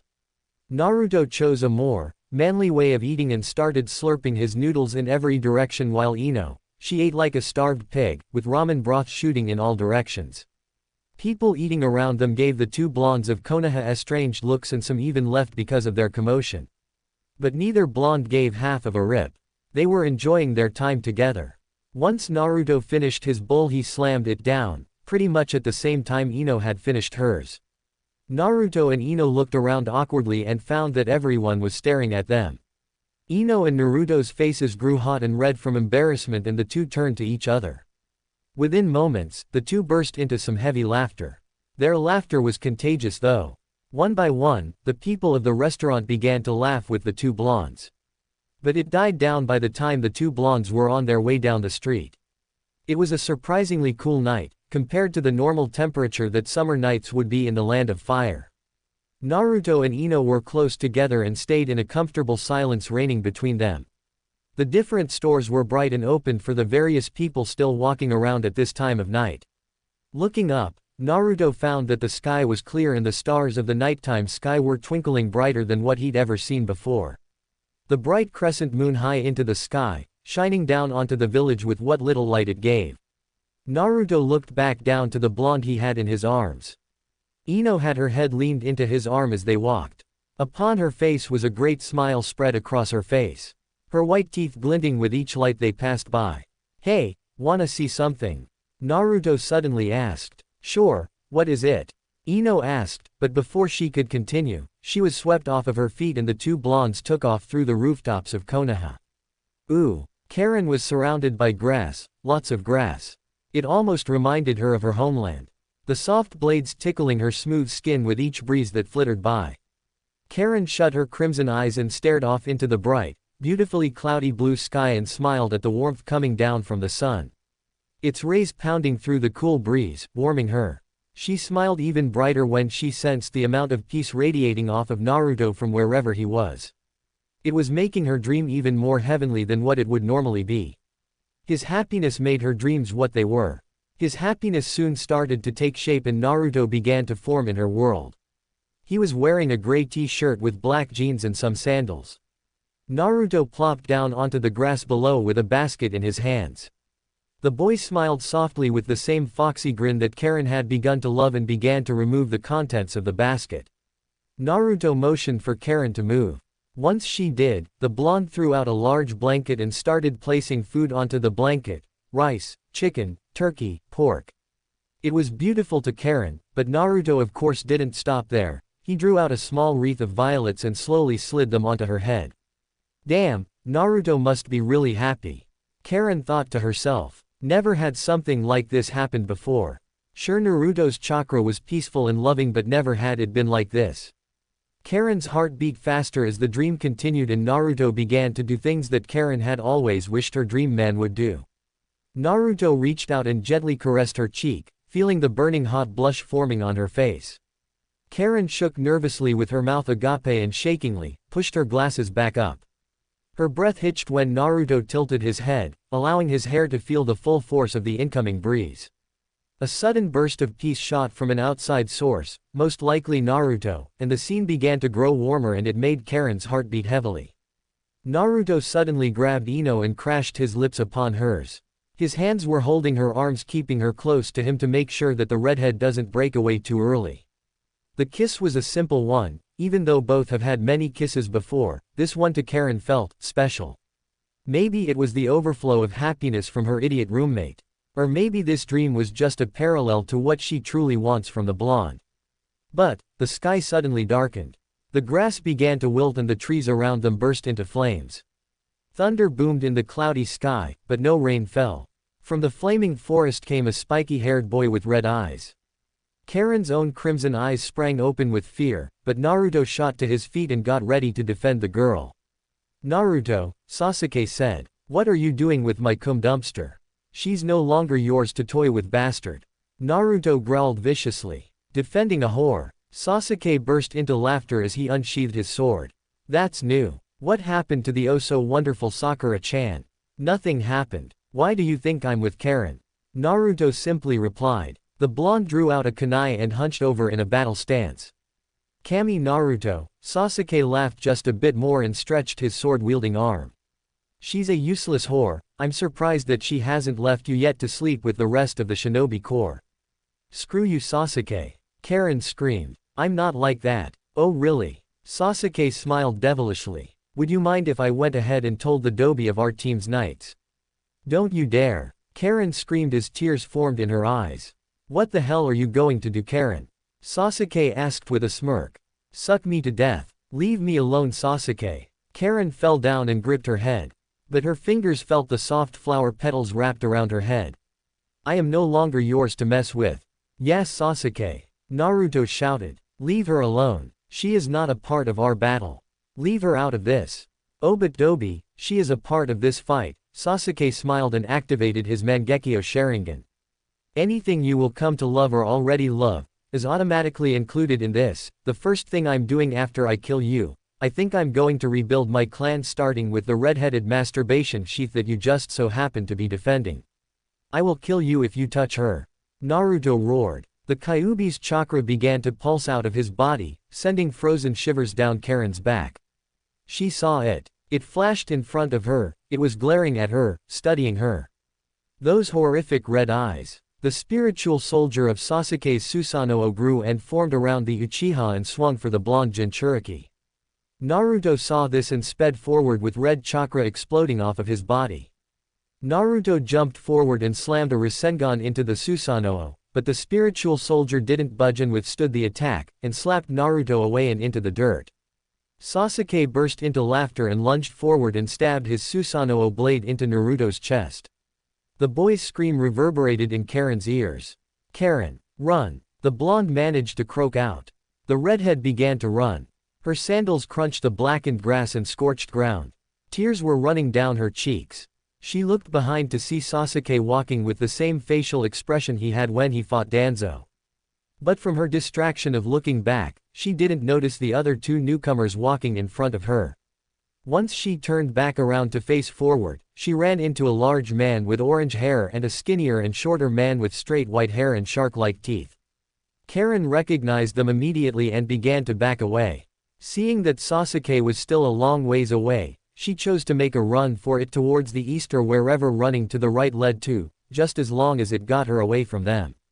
But before she could actually start running, Jugo shot forward with his arms, sand wrapped them around the horrified redhead. Karin kicked and swung her arms around, causing her glasses to fly right off her face. Everything lost color and everything bled into one, causing her vision to turn blurry, almost as if she were blind. Jugo slammed her into the ground while Suigetsu began to work on getting rid of her pants and shirt. She was about to fight back, but Jugo punched her in her gut, forcing a large blob of blood from her mouth and back onto her face. Karin flipped over and tried to crawl away, but Suigetsu grabbed her legs and forced them apart to reveal the clean-shaven and overly used vagina of Karin's. Sasuke laughed viciously and pushed Suigetsu away. "I like that you kept your shaved." Sasuke sneered. "I wonder what Naruto thought of how widespread you are."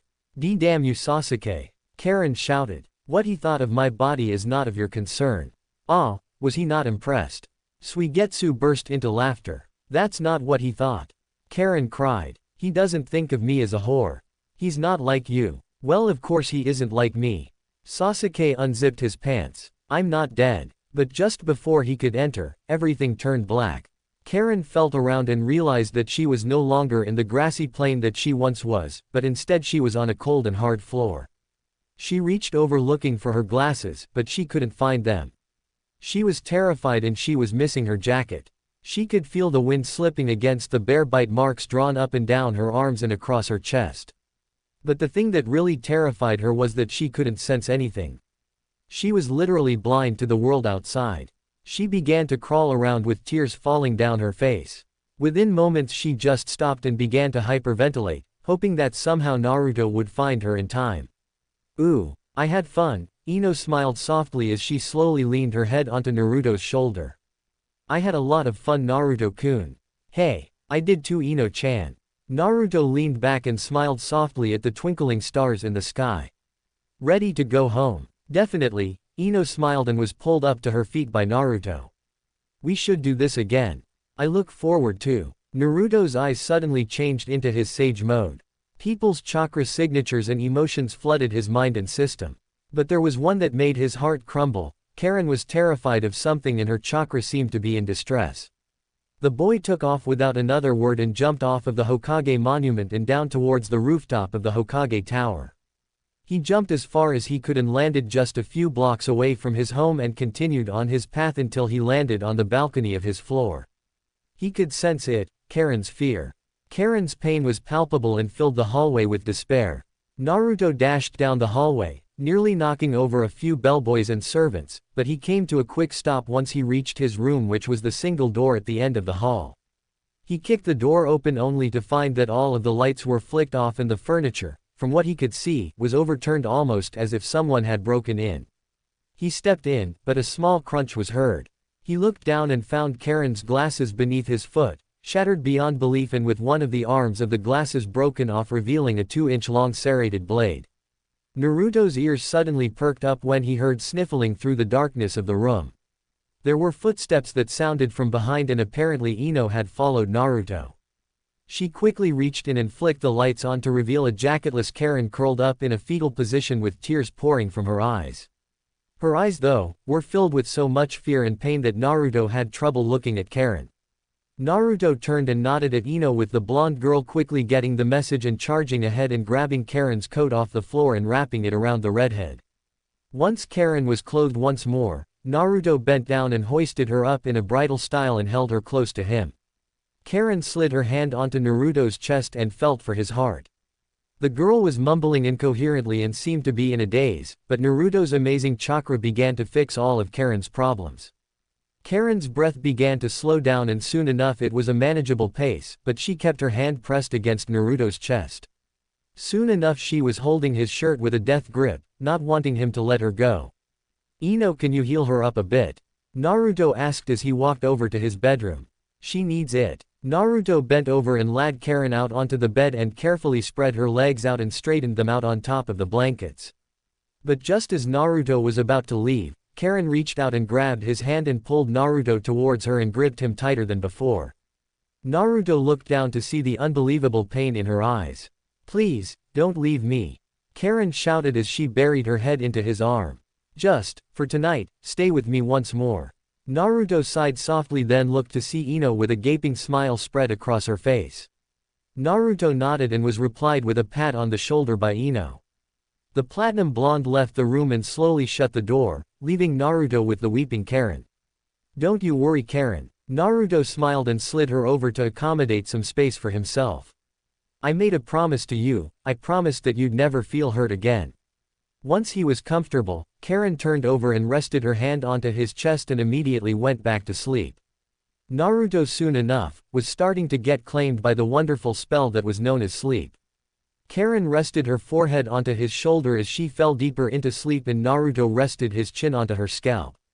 Within a few minutes, the two of them were snoring like a loving couple enjoying a blissful sleep.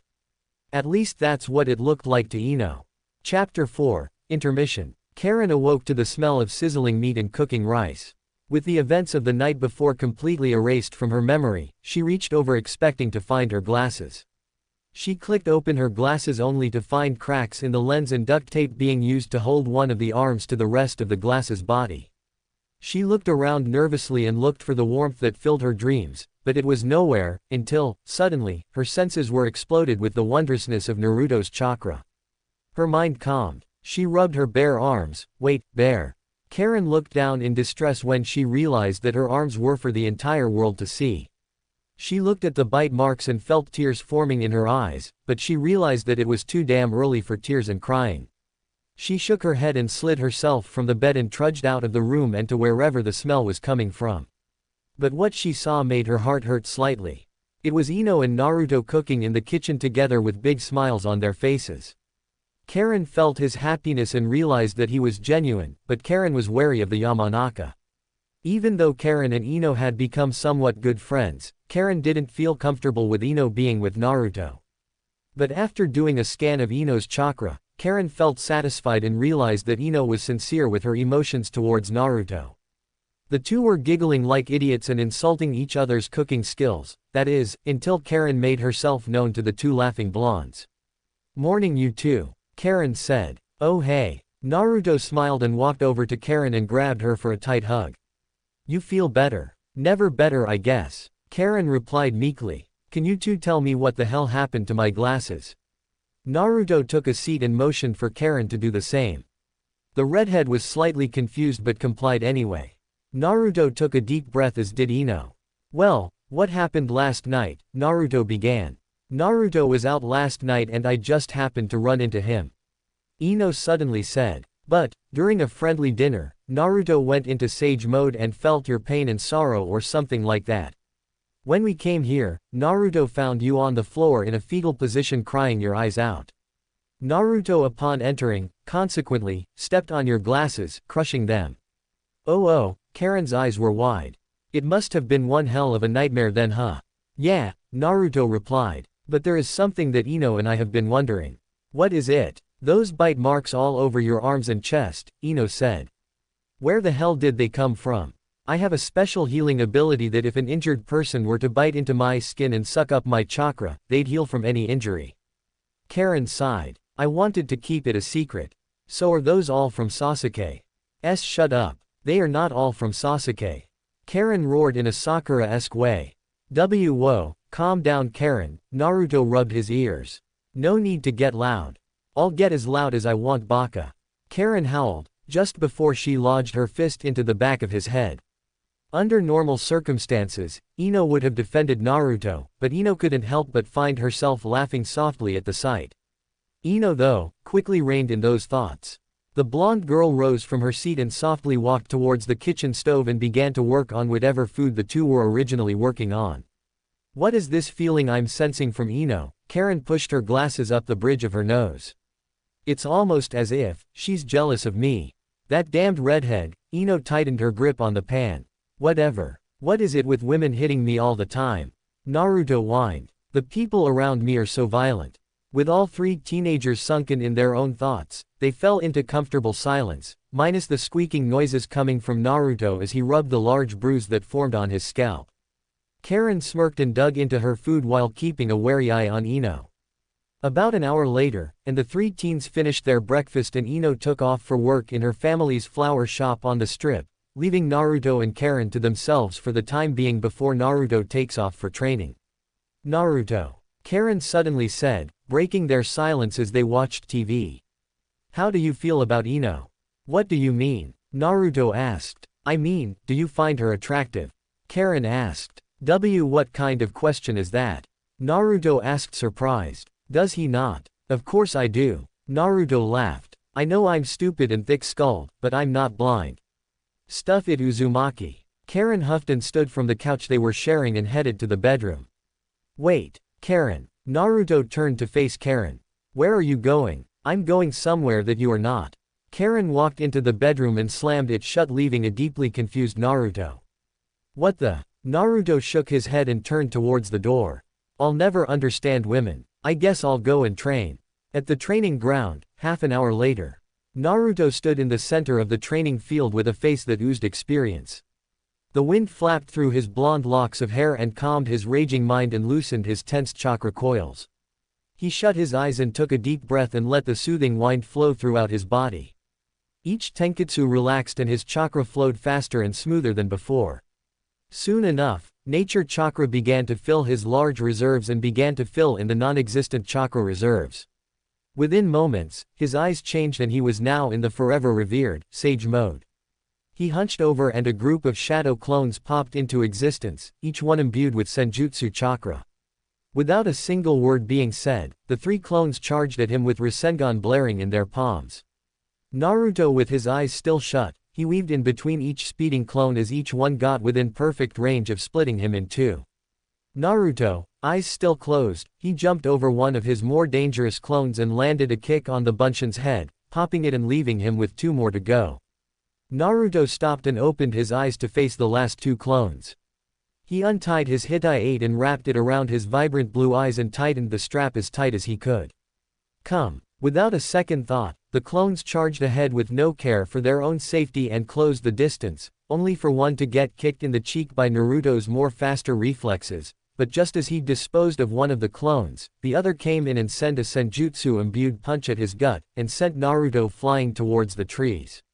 He spun in the air and connected his feet with the grass below and slid along the surface of the ground for a good few minutes before he came to a halt. Naruto stared at his clone and realized that the Kyuubi had gotten some of its influence out and into the clone. Naruto sighed knowing that it was a side effect of letting the beast's cage have its key. The clone dashed forward with a red Rasengan formed in its palm, but Naruto dodged the attack and rammed his leg into the clone's chest, sending it back a few feet. Once the clone landed, it charged ahead once more and kicked Naruto in his chest, but the boy simply dodged the attack. Naruto sent an elbow, but the clone dodged it and punched Naruto in his gut. The blonde sent an uppercut and rammed his fist into the clone's chin, sending it into the air. Naruto channeled chakra into his legs and sprang up into the sky with a Rasengan glowing with pride. Once he closed the distance with the clone, he rammed the Rasengan into the clone's chest, sending it careening towards the grassy training ground below.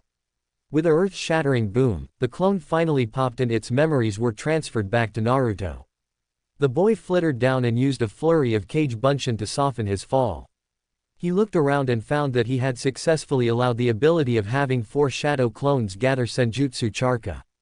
Naruto himself was still in sage mode, which was a welcome surprise. As his clones dispelled, Naruto walked off towards the waterfall that his clones were meditating underneath and found that all 4 clones were hunched over with orange eye shadow formed. He smirked at his success. All he had to do now was work on a way to get senjutsu chakra while he was moving or while he was in combat without the use of clones, but that was filed away for later. For his fight with the Uchiha, Naruto knew that he'd have to get all of his cards straightened out and all of his weaknesses flattened out. Sasuke no doubt had many different cards in play and many more hidden away. The blonde Jinchuriki didn't know whether or not he should continue with his senjutsu training or move on to actually trying to control the Kyuubi. Naruto sighed and shook his head and headed off towards the main strip of Konoha and found that people were already beginning their normal shopping sprees and schedules. Naruto put his hands in his pockets and smiled when his telepathic command to 2 more clones went through. He had ordered 2 more clones join the others and begin to meditate and gather senjutsu chakra. Never hurts to be prepared, you know. Naruto continued on his destination-less path and walked aimlessly through the street whilst paying no attention to the people looking at him and the girls checking him out. Naruto, though, not really into Sakura since his situation has been changing slightly, the blonde realized that he hadn't seen the pink kid in a while.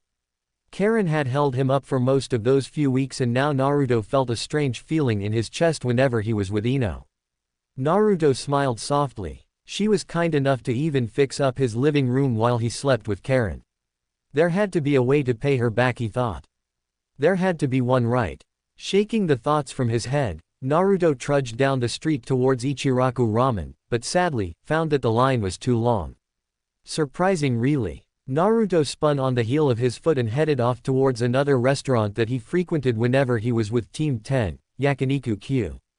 Good thing it was just a few blocks down. The blonde hero shrugged and headed down the road without a single care to the smiles directed his way. For just a moment, Naruto thought of what would happen should the war begin anytime soon. Naruto thought of the chaos that would ensue, he thought of the damage that would happen, and most of all, and the deaths that could possibly happen. No, He told himself. No, I won't let my friends die. Never. It'll be pretty hard for that runt, the Kyuubi rumbled from within. Don't listen to him, Naruto-kun. Kushina suddenly said from beneath the terrifying bass of the Kyuubi's voice. He's just a little mad. A small smile grew on his lips. His mother was real and his mother apparently lived within his mindscape. Although that doesn't sound healthy, it was completely healthy. Naruto first met his mother by complete accident. Flashback. I think it's my time to go, Minato sighed softly. Goodbye son, I'll have to hurry and fix this seal. Minato, although a sealing master, he was still a human, or a spirit rather, and as such he makes mistakes. The seal looked perfectly normal and seemed fixed. Minato disappeared and the scene returned to the cage with the Kyuubi, but there was a little something else added in, a beautiful red-headed woman that looked a lot like a housewife. The Kyuubi apparently wasn't very fond of her and constantly growled at the woman and bared his teeth at her, but the woman seemed to not have given two shits. She looked at the great fox and flicked him off, offending the Biju even more. The Kyuubi shot his claws through the bars, which scared Naruto, but the red-headed woman simply yawned in response. She patted the claws softly and walked off towards the owner of the mindscape. Naruto's jaw dropped when he saw the woman. She had violet blue eyes and deep red hair that flowed down to her back.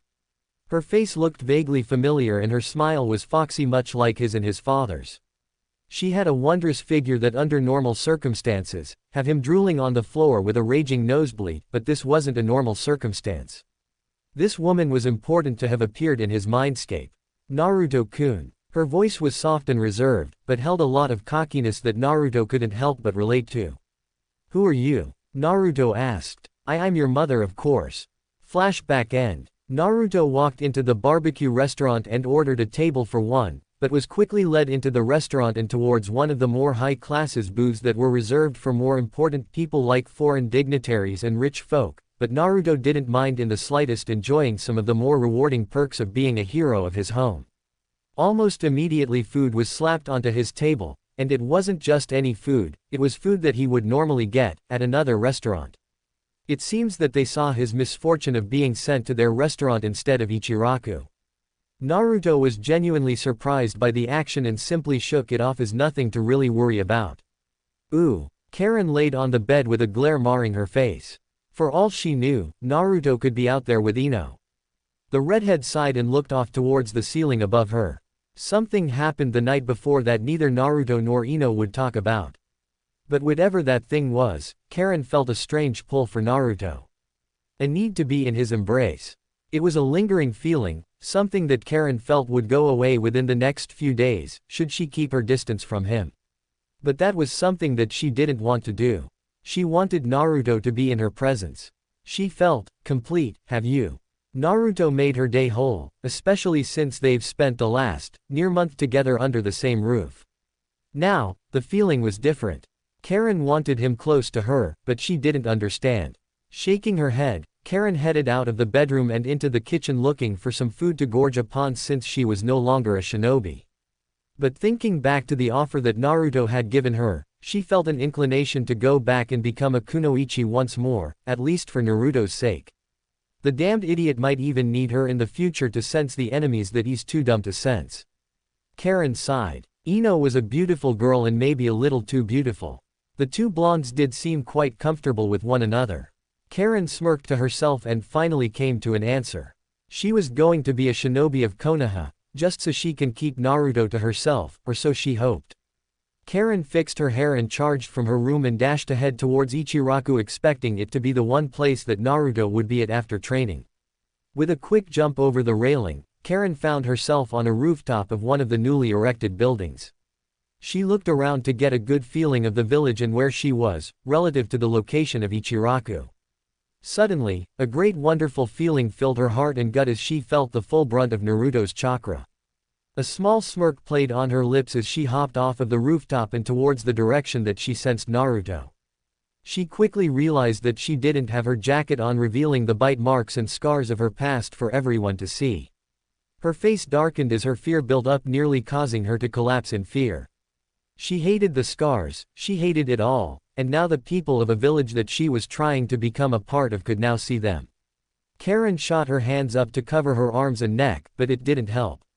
Without another thought, the girl took off down the street towards wherever Naruto was in hopes of him keeping her safe. She weaved in between villagers as they began to spit out their own assumptions and 2 cents into her situation and the bite marks all over her arms and chest. She jumped away and hurtled into an alleyway and continued on her mad dash through the village. She stopped suddenly and leaned her back against a wall of a building nearby and panted slightly before looking back and around for a safe way towards Naruto. She made a quick and swift movement through the alleyway and dashed through and into the street, only to find herself in the middle of a large crowd of families and people shopping for whatever they were needing. Suddenly, all heads turned and they stared at Karin with wide disapproving eyes. Some mothers covered their children's eyes. Karin felt her face freeze and the hairs of her bare skin rise. Karin. The girl in question spun around and locked eyes with Naruto and Ino. The blonde had her arm wrapped with Naruto's left and had a distraught look on her face. Despite not really liking the competition, Karin felt a bit relieved that the two had shown up to help her. Naruto. Come on, we need to get you something to cover you up. Ino grabbed Karin's left arm and started dragging her and Naruto towards the nearest clothing store in the immediate vicinity. Naruto's face was purple when he realized that Ino was actually going to force new clothing onto him. Karin noticed this and couldn't help but giggle. Within a few days of knowing the blonde, she felt that his attachment to the color orange was a bit much, to say the least. So, Karin was glad that Ino had the most guts out of their entire age group to force Naruto into getting a change in color. Hopefully, since with Naruto almost nothing can go to plan. Oh, the memories of how many times Karin had to yell at Naruto for his stubbornness towards changing his color scheme. In all actuality, she found it kind of cute how every single shinobi and kunoichi of the Konoha 11 had their own color scheme, and each color fit their wearer perfectly. Karin suddenly felt that if Naruto was to change his colors, it might not be the same, so she dug her heels into the ground, stopping Ino and Naruto in their tracks while kicking up a massive cloud of dirt and dust behind them. No, let's not change our clothing. Karin shouted indignantly. I like the way Naruto-kun looks. Silence. Karin let out a meek gasp before turning away from the two blondes. Naruto was wide-eyed while Ino had a small smirk growing on her face. But it didn't last long before Ino grabbed Naruto and Karin once more and started dragging them down the street, despite their complaints. The blonde girl stopped abruptly and released her hold on the two and turned to face them. Okay, here's the deal. Ino smiled. Karin, you need something to cover those markings up. Naruto, you need less orange, another color at least, while I need extra outfits. There's a war coming, people. I know you know Naruto, so don't act so surprised. Now, come on, let's shop. Once the three entered, the entire staff of the clothing store froze and stared at the orange-clad shinobi. Almost immediately the manager of the store waltzed up to the hero of Konoha and bowed deeply to express his happiness. Naruto looked over to Ino and sent a glare. Ino though shrugged and looked genuinely confused. Karin, knowing better, went ahead to check her chakra to find anything that might say that Ino was planning this, but found that Ino was indeed confused as well. After the manager and some of the staff finished thanking and basically worshipping the blonde shinobi, they finally looked at Ino and Karin. They smiled and asked Ino some questions, but once they looked at Karin, their eyes shot from their heads and sprang back in. One of the eccentric of the staff grabbed Karin and led her towards Kami knows where and started throwing clothes at the redhead, leaving Ino and Naruto at the entrance. I guess they trust me to find you suitable clothing for the war and also casual wear. Ino smiled. You wear this eyesore of a jumpsuit too damn much, Uzumaki. Come on, Uzumaki. Karin overheard. Why does that sound familiar all of a sudden? In all honesty, Karin had actually never heard Naruto's last name. Never had she even thought to ask. Ever since she was told that he was an orphan, she thought that he probably didn't even have a last name, and also since his heritage was hidden, he probably wasn't allowed to use his father's surname. But Uzumaki. Karin could have sworn that it sounded familiar. Shaking those thoughts from her head, she had to jump forward to catch some jeans and baggy shinobi pants just before they fell to the floor below. Ino-chan, why do I have to get new clothing? Naruto groaned as Ino threw some shinobi pants at him and a new shirt. There's really nothing wrong with what I'm wearing. Don't question me, Naruto-kun. I'm doing you a favor. Ino smiled as she unclipped a shirt and laid it against Naruto's back for a vague measurement. Too big. How about this one? Naruto sighed softly and held the growing bundle of clothing in his arms and stared aimlessly out the window of the store. Outside, people were walking with their families and friends, enjoying the heat of the land of fire sun. Naruto grunted slightly when he realized that he needed to get some extra training in since there was indeed a war coming. Not completely mastering Sage mode could end up a problem later on. He also felt that he needed to work on his Rasengan. There were so many Rasengan variants that could be made, and with the ones that he already has, it's only the tip of the iceberg. Perfect. Ino shouted, breaking Naruto from his thoughts. The blonde walked in front of Naruto and laid the shirt onto the bundle of clothes in Naruto's arms. Can you be a sweetheart and get a cart? Naruto was about to reply, but held it in, knowing full well that women weren't ones to argue with, especially if they were anything like Sakura, Ino or Karin. Naruto wanted to facepalm when he realized that all three were almost exactly alike, except that they each had their own special skill sets. But one thing that Naruto really didn't like was the unbelievable strength that the three had when they were angry. The women in his life, he sighed. Kage Bunshin no Jutsu. The smoke exploded and two Narutos were now standing side by side awaiting orders. You, get a cart. You carry this and put it in the cart and follow me once you're finished. Yes sir. The two clones saluted before taking off with the clothes. Ino, what's next? Naruto asked. Some new color scheme in mind. Of course. Ino smiled. Here, try this on. I thought that since your original Sage Haori goated up, you'd like a new one. Naruto held the new Haori with surprise. It was soft and smooth, almost as if it were made from air. The fabric was tough and seemed to hold chakra, even though it was just a minute amount. The shoulders were sharp, much like a blazer or suit jacket would be, instead of the loose ones that his original Haori had. On the shoulders, like the standard issue shinobi shirts, there were the swirls. For as long as he's lived in Konoha, no one ever explained to him the origin of those swirls. It bothered him somewhat since he couldn't understand the design. It was everywhere. On flak jackets, on clothing, hell, it was even on the back of his own jacket, and Naruto still had no idea where it came from. He sighed and slipped the Haori over his body and was immediately in love with the garment. It flowed down just to his ankles. The collar only got to the middle whisker on both of his cheeks and stopped there. The sleeves were of perfect length and felt at the same length as his jacket sleeve. The color, though, entranced him. It was almost the same color of his mother's hair and Karin's hair combined. The shoulders were tight but felt strong and nice. The Haori, even though it had long sleeves, it didn't hinder his movement. If anything, he was more mobile. How, he didn't know. Ino smiled at Naruto for a bit before taking off towards the more shinobi-oriented section of the store, while leaving Naruto to gush over his new Haori. After a few minutes, Naruto realized that Ino was gone and he was standing in the middle of the store, staring at himself in a mirror while admiring his body and how good he looked. The blonde rubbed the back of his head sheepishly and coughed awkwardly before taking off through the store in search of Ino. 20 minutes later, Naruto now stood in front of the cashier with 3 carts worth of clothing for Ino and Karin, and a bit for himself. Karin and Ino were starry-eyed when they heard Naruto say that he was going to pay for everything. Looking back at his 2 female companions to make sure he doesn't see Gama-chan cry, he felt his sadness disappear. Ino stood with a pair of short shorts and a thin purple blouse. The colors accentuated her body and her skin tone, making her seem somewhat promiscuous for a lack of better words. Karin, though, wore a thin long-sleeved jacket and a thin blue undershirt that filled out nicely, showing off her true chest size, making Naruto's face turn red, even though he'd already seen her.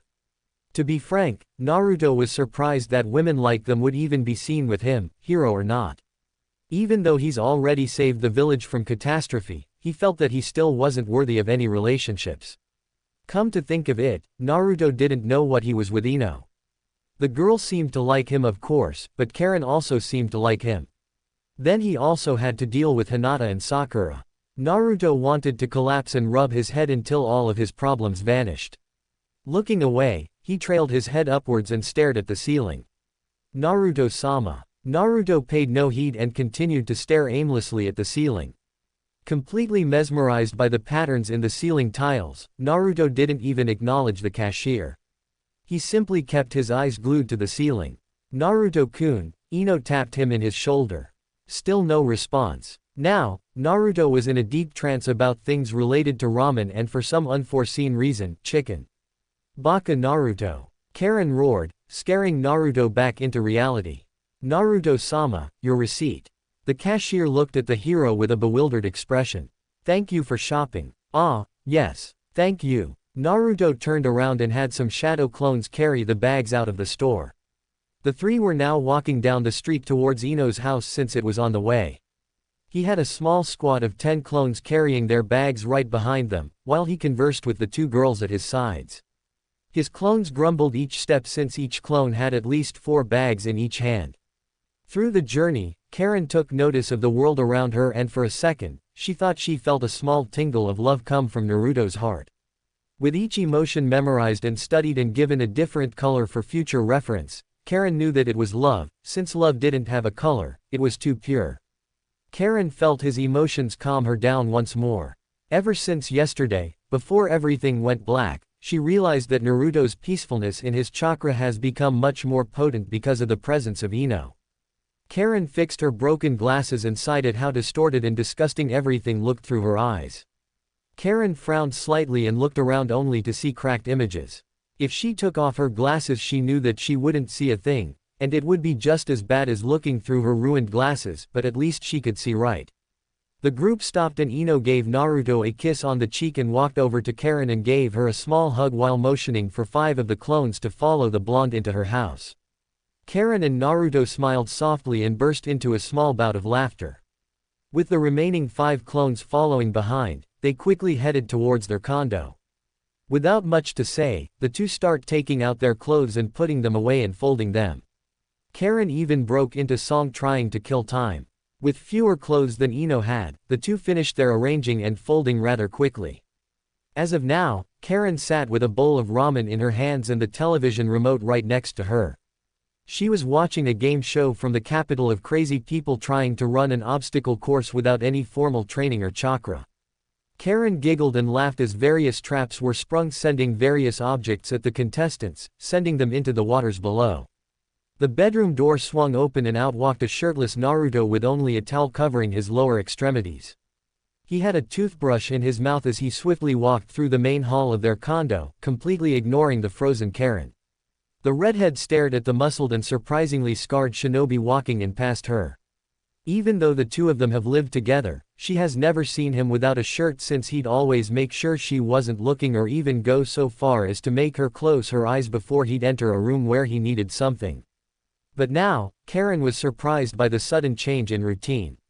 She examined his body and found that it was more defined and muscular than Sasuke's, but the most defining feature of his chest was the 2 scars on his chest, both of them just centimeters from his heart. Naruto stopped and looked at Karin for a few seconds without any words being said.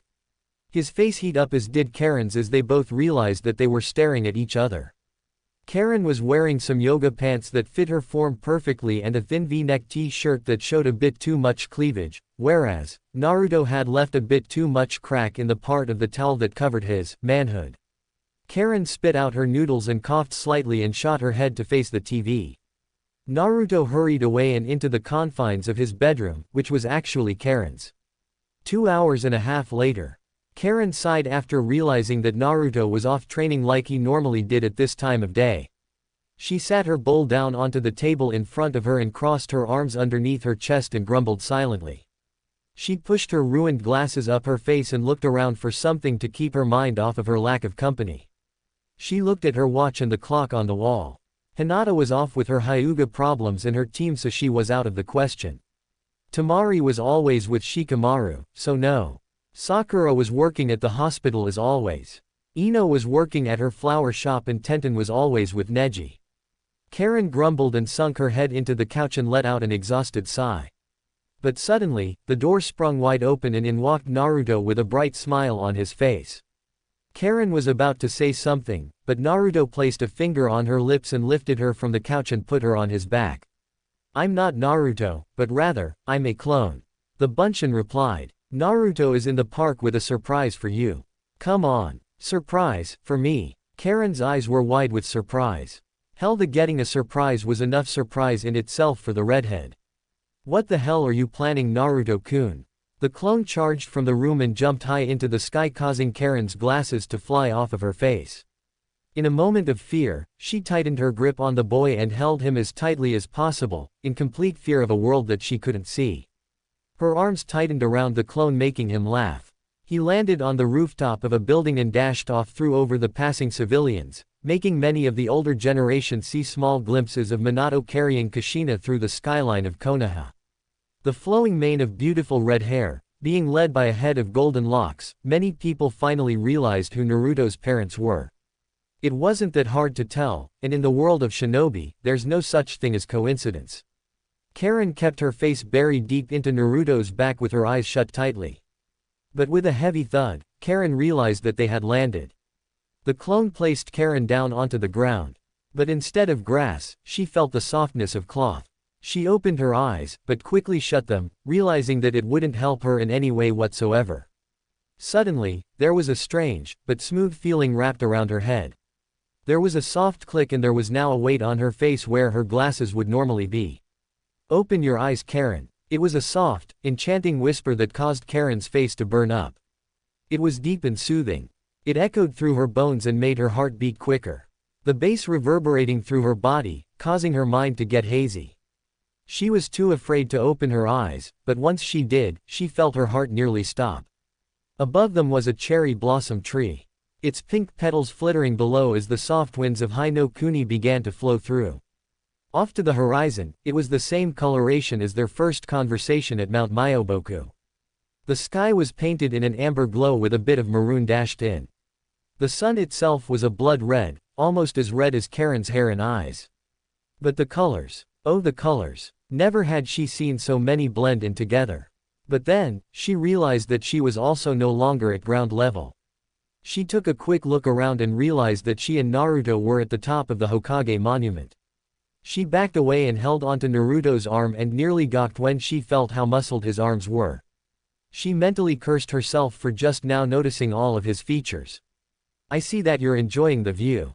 Naruto smiled. "How could you tell?" Karin replied with a sarcastic look. "By the way, Karin, here. Look in the mirror." "What? Why okay?" Karin was silent. She was wearing a pair of black-rimmed glasses made from the same metal of kunai. And to be frank, it looked sexy and it made the crimson color of her eyes come out stronger and fiercer. But it was what was wrapped around her head. It was a wreath made of the most beautiful flowers that she'd ever seen in her entire life. They also seemed to be freshly picked and hand-woven together as one. She looked over to Naruto and felt tears stinging in her eyes. "What?" Naruto closed his eyes as a blush formed on his cheeks. "I just thought that even though your personality is beautiful, why can't you look beautiful on the outside?" What? Karin asked with wide eyes. "For the longest time since we've met, you've always put down your red hair and always called it ugly." Naruto held her arms tightly and smiled the foxiest smile he could muster. "I know I've said this before, but it's because of your red hair that I think you're beyond beautiful. Hell, let's be serious here, beyond gorgeous." Karin crashed her lips onto Naruto's and pushed him to the ground below.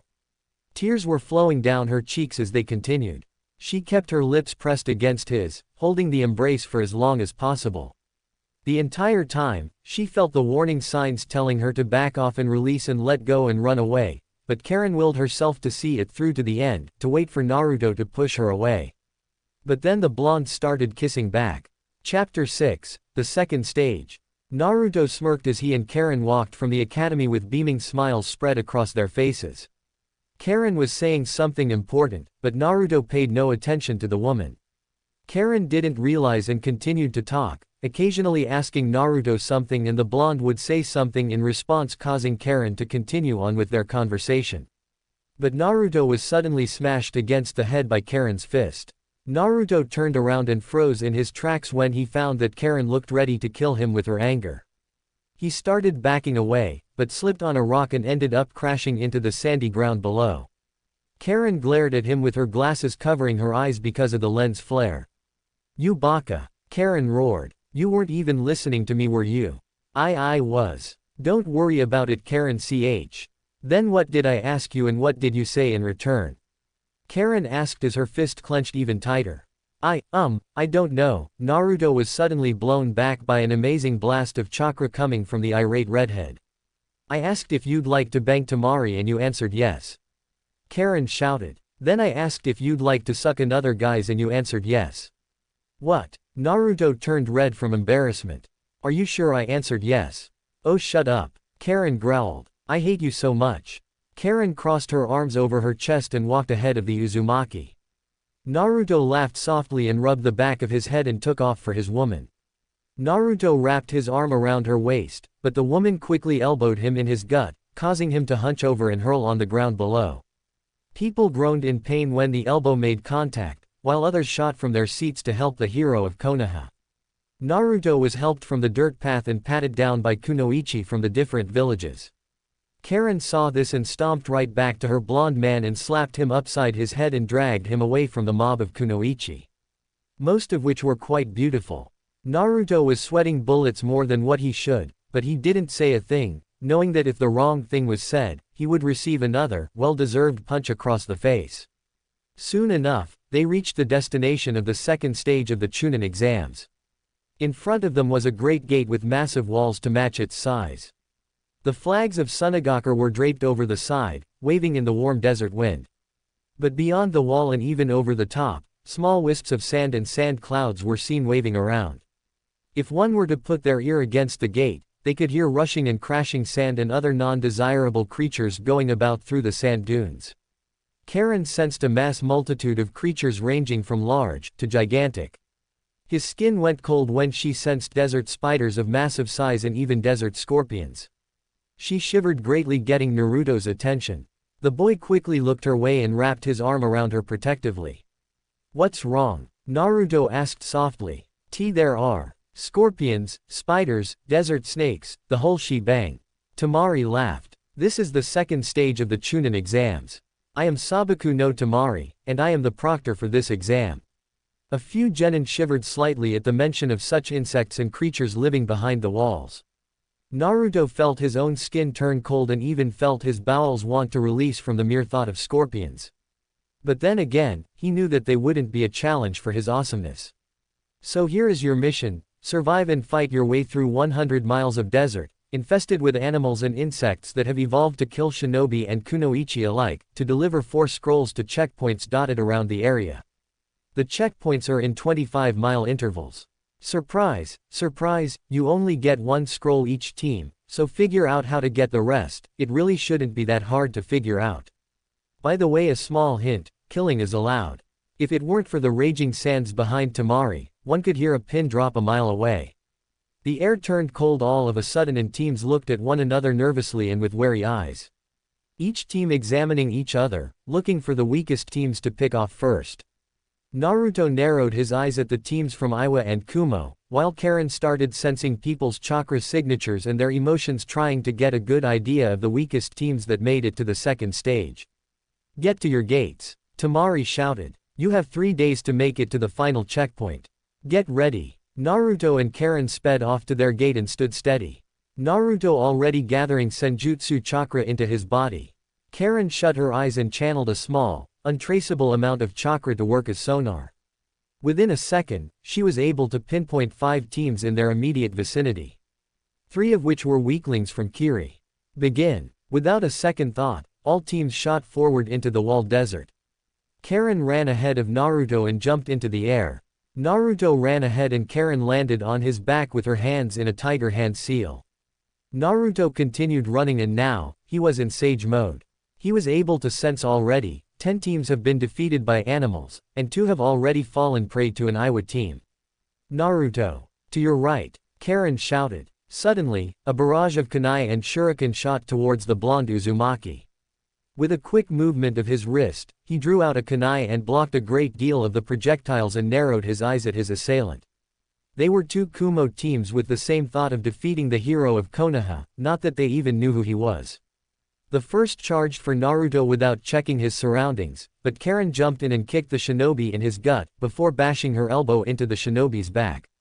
She kicked off of his fallen body and with an even quicker motion, she managed to even swipe their scroll in the confrontation. She smirked a little and ran away before jumping onto Naruto's back.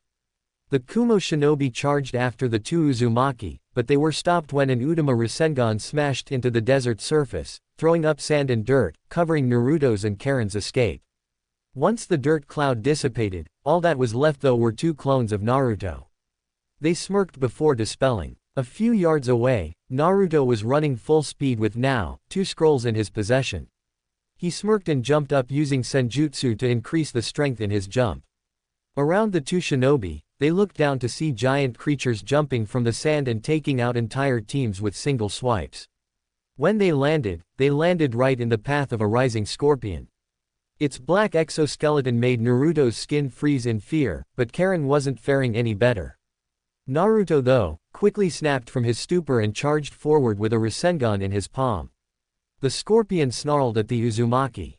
Naruto shook his head and slammed the Rasengan into the scorpion, shooting it a good 20 feet, just before it dug its stinger into the sandy surface and spun it back around. It landed all 8 of its feet onto the sand just before it charged at the Uzumaki. Aye, it's coming. Karin howled. I know that. 3 Naruto clones popped into existence and the 3 clones started forming a Rasenshuriken. The scorpion closed the distance too fast, and dispelled the 3 clones with a single swipe of its stinger. Naruto jumped back and tightened his hold on Karin as he struggled to keep free from the range of the apparent extending stinger. We have to get around this thing. Naruto shouted over the clicking and crackling of the insect. The scorpion shot its stinger down towards the Uzumaki, but Naruto jumped away and formed another 3 clones that grabbed the stinger and lifted the scorpion from the ground and slammed it into the sand using the amazing strength that senjutsu provides. The clones jumped onto the underbelly of the scorpion and used the frog slap, bashing the thin, unprotected underbelly of the beast, repeatedly. But as they continued, one of the clones put too much chakra into the attack and burst the scorpion in all directions, spraying the sands with its insides and entrails. But from the blood and flesh, spraying from the now empty husk of a scorpion, a team of partially digested shinobi from Kiri flowed out with 3 scrolls clutched tightly in their hands. Naruto looked up to the sky and let out a quick whistle. He smirked. There must really be a kami. Whatever. Just get the scrolls. Karin jumped off of Naruto's back and sifted through the bodies and grabbed the scrolls. She wiped them clean of stomach juice and read that the 3 scrolls had numbers on them, 1 to 3 in consecutive order. She looked to Naruto and asked for the scroll. It seems that we have 2 number 1 scrolls. Let's keep them both. We can use them as a bargaining chip with other teams that have the scroll we need. Naruto quickly said with a smirk. If they don't have the scroll we need, we could always farm for more and beat them down. Oh Naruto. You're getting pretty violent. Karin smiled and climbed back onto Naruto's back. I can sense the first checkpoint to the northeast. Got it. Naruto charged through the sands, kicking up a massive cloud right behind them. He smirked at how easy this Chunin exam was. Already he was able to piece together the meaning of the tests. While the first was quite obvious, he was now able to see what the second test would bring out. It was a trial to see what shinobi would be willing to make it in the messenger corps. He remembered reading about them with Karin one day, and found that it was probably the second most dangerous position to be in, other than a vanguard shinobi. If one could survive running through a desert and deliver the correct scrolls to the correct checkpoint, then they were good enough to continue on through to the final stage. They were good enough to be in the messenger corps. The two continued on their journey towards the checkpoint without much interaction with the other teams, which went well into the 100. But with the first checkpoint closing in with just a few hundred yards to go, a massive heat wave shot down upon them, slowing the Uzumaki down. Naruto made a quick jump from the ground and soon enough, an Iwa genin shot from the ground. Or at least, he thought it was a genin. The rest of her team shot from the ground as well and released a barrage of earth jutsu and fire techniques. All of which Naruto dodged thanks to Karin and her sensing ability. Watch out! A clone is coming from underneath us. Karin called out. Suddenly, a clone of the kunoichi of the team shot from the ground, and she barely missed Naruto's chin. The clone spun in midair and hurled kunai at Naruto and Karin as she spun. Naruto jumped back and dropped Karin and drew out his own kunai and started deflecting the attacks. But because of this, he wasn't thinking and ended up leaving Karin unattended for. Once the kunoichi from Iwa stopped her spinning, she sped through a quick hand seal pattern and shot out a massive stream of water and blew Naruto back with a force equal to getting kicked in the chest by a raging horse. Naruto struggled to get back to his feet. Soon enough, the same kunoichi was flying through the air with her fist exploding with chakra. Oh! Naruto quickly rolled over and hurled a few shuriken and kunai in a failed attempt to stop her, but her chakra deflected the attacks. The girl slammed into the sand, launching a massive storm of sand and dirt in all directions, and even managed to blow Naruto away even further. He struggled to push through the sand, but in the end, the sand was blown away by the winds of the desert. Karin! Naruto cried out. Where are you? Naruto dashed through the sands and crawled through the dunes wondering where the girl was. It didn't take long, but Karin was lying on the ground with a massive gash across her abdomen. Karin was slowly healing herself, but the Iwa shinobi were in front of her with their weapons drawn. The 4 scrolls were askew behind Karin. They seem to have the same scrolls that we do. The lead kunoichi sighed. I guess we should keep them. What do we do with the girl? One of her teammates asked. Do what you want. Naruto shot through the sand and lodged his foot into the larger of the 3, forcing the boy into the sand. The blonde quickly spun around and dug his fist into the chin of the other, knocking that boy from his sandals. Naruto looked to Karin with his eyes blood red in the first stage of the Jinchuriki cloak. His whiskers were darkened and more defined and his body was healed of any and all wounds. But the 2 genin he had just disposed of, were actually clones. The real shinobi came up from the sand and grabbed Naruto's ankles and pulled him into the sand. The shinobi then rose from the ground and smirked with their team leader. The Iwa shinobi were about to continue what they were doing, until Naruto spoke up. What is your name? Naruto asked. His eyes were shut to the world. Naruto's whiskers reverted back to normal, but something strange was happening with his eyelids. Kuritsuchi. Well, Kuritsuchi, I'm Uzumaki Naruto. Sage of Konoha. Naruto raised his arms, blowing back almost 1,000 pounds of sand, and forcing himself from the sand. Kuritsuchi's eyes shot wide open as she and her team were blasted away from the 2 Uzumaki. Before Karin and the scrolls could get swallowed by the sand, Naruto jumped back and grabbed the girl and the scrolls with a quick movement. A clone popped next to them and hurled Naruto into the sky and out of the pit hole. They spun through the air as Naruto grabbed Karin closer to him. He took the now floating scrolls and quickly slid them into Karin's shirt without her noticing. He knew it was a bit dirty, but if it was to mean their survival, he was going to do whatever it took. They spun once more as they tilted towards the ground, and Naruto pushed her away and grabbed her once more, wrapping her arms and legs around him, just before he hit the ground below. The impact threw up a perfect cover of sand and dirt.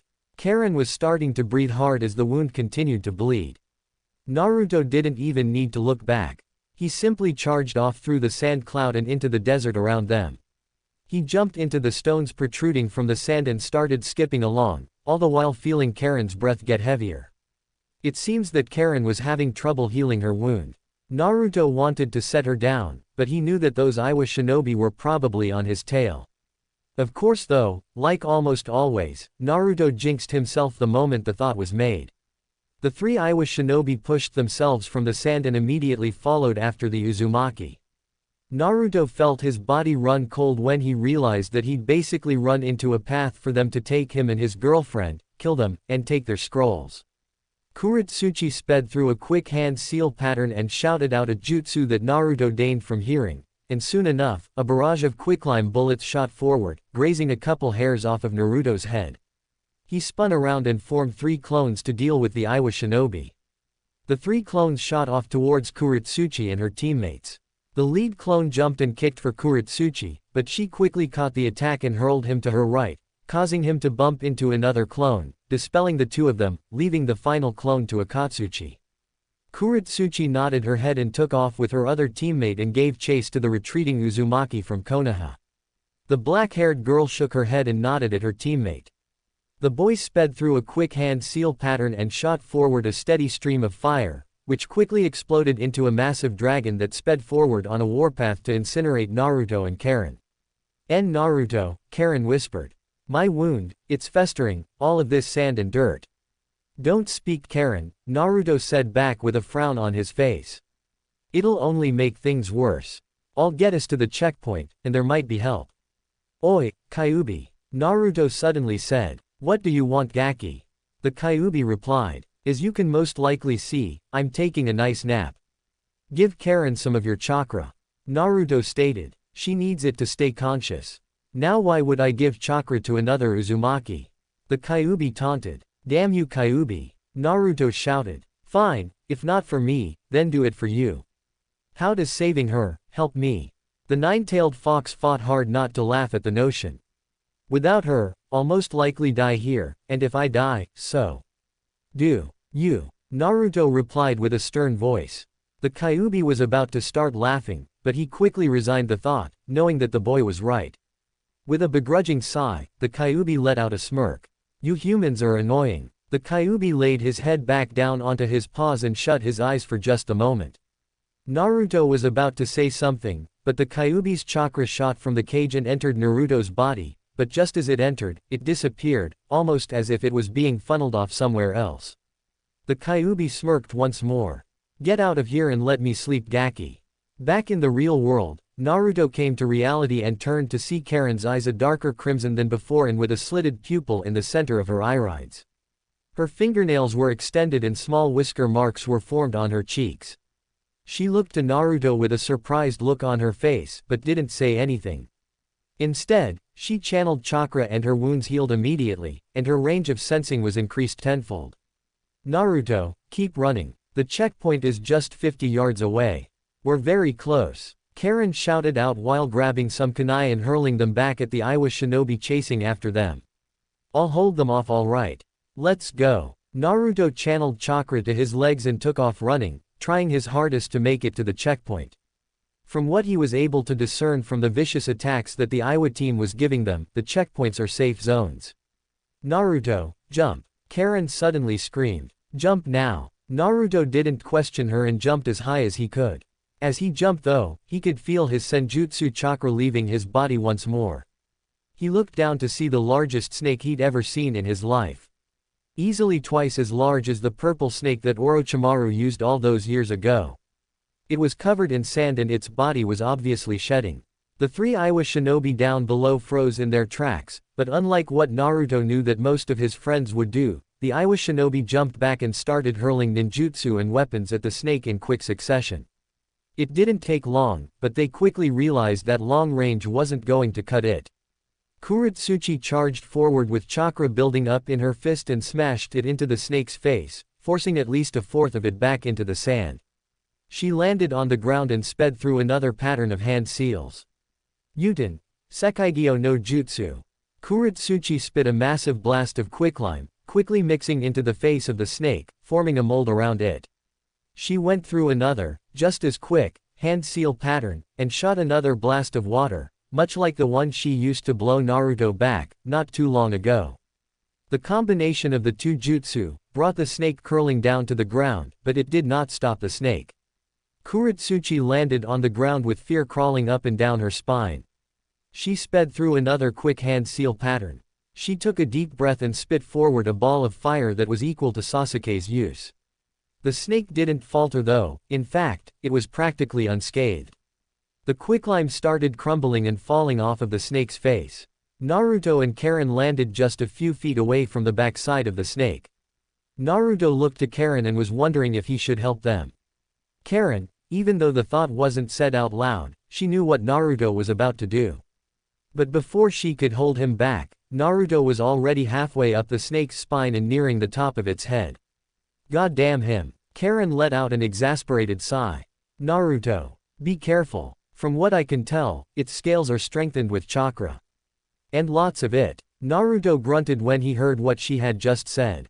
For years he's been punching through things, blasting through things and Rasengan-ing through things that have been strengthened with chakra. First Haku's mirrors, then the sand armor of Gaara, then Gaara himself, then on and on. Naruto smirked and knew deep down inside that this snake was going to be of no problem. He jumped onto its head and raised his hand with a Rasengan spiraling violently. He let out a loud battle cry and slammed the attack into the snake's bare and unprotected head, forcing the beast into the ground, faster than the speed of light. Naruto landed next to Kuretsuchi and drew out a kunai whilst drawing onto Senjutsu chakra. Kuretsuchi was quite terrified of Naruto's power. Soon enough, Karin dropped next to them and placed her hands on Kuretsuchi's shoulder and began to heal her wounds. "Hold still," Karin replied. "Naruto, what did you do? It looks like nothing changed."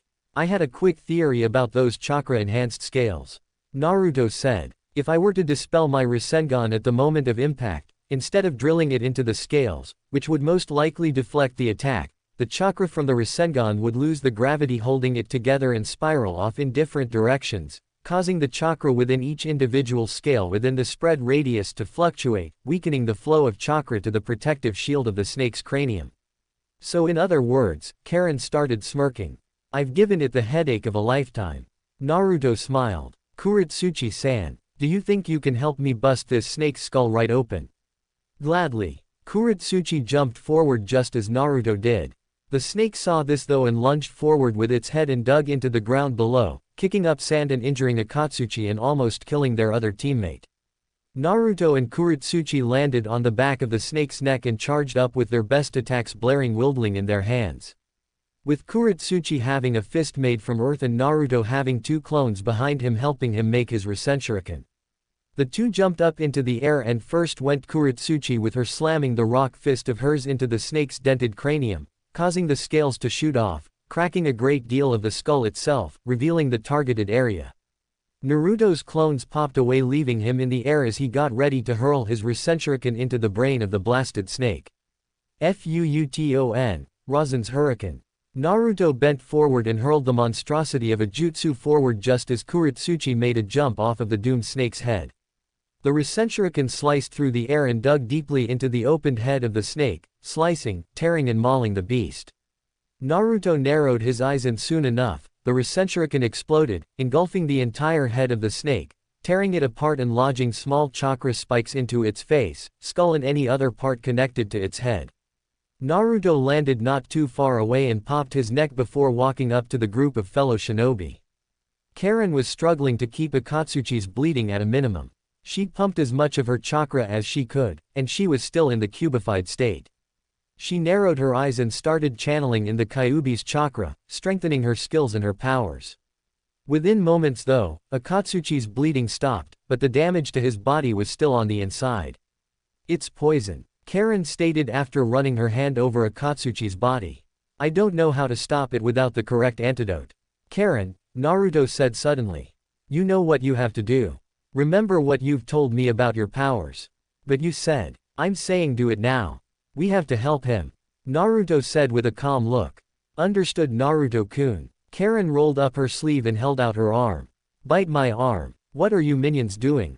Kuretsuchi growled. "What? Be quiet and watch," Naruto quickly said. Akatsuchi struggled, but was able to sink his teeth into Karin's arm.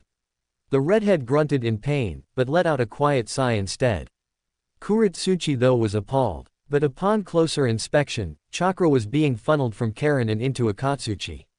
It didn't take long, but the effects were immediate. Akatsuchi's once pale and sickly-looking body was healed, and after doing a quick diagnostic over Akatsuchi, Karin confirmed that the poison was no more. How? Kuretsuchi's eyes were wide with fright. "Who are you two? That is of no concern right now." Naruto grabbed Karin and hoisted her onto his back right before taking off in the direction Karin pointed. Karin smiled softly and rested her chin on Naruto's shoulder and let her hair run free in the desert wind.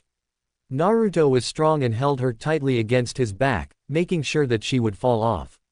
The day was already at midday, and he wasn't looking forward to having to have a schedule of 1 checkpoint per day, with 4 for 3.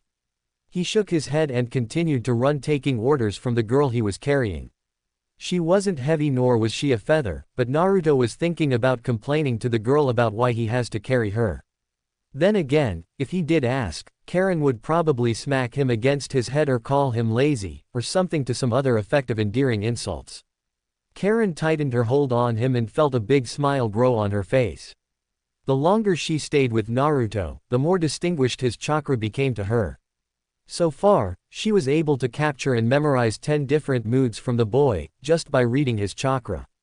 As of now, it was gray-green, meaning, he was thinking hard and was bound to say something insulting to someone. Since she was the only person there, she knew that he was going to complain about him carrying her. She did try and tell him that she could run on her own. Damned blonde trying to be chivalrous. Karin struggled to keep her giggles in. She looked up though when she sensed the checkpoint nearby, just a few feet away from where they were currently. Naruto, we're here, Karin said. Where? Naruto asked. There's nothing here, wait. Genjutsu, Karin said. Wait, Naruto, don't dispel. We don't want brainless teams to be after us now, do we? I would like to, Naruto cheekily replied. No one cares what you want. Karin retorted with a laugh. Troublesome woman. TCH. Just go already. 1 down, 3 to go. That was part 1 of, What If Naruto Saved Karin After the 5 Kage Summit and Fell for Her.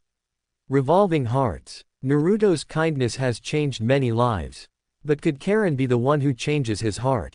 Heartbreak sparkles. If you like the story, don't forget to like, share, and subscribe to Fox Fan Fiction. And tell us in the comments, do you ship Naruto x Karin or Naruto x Hinata more? Winking face.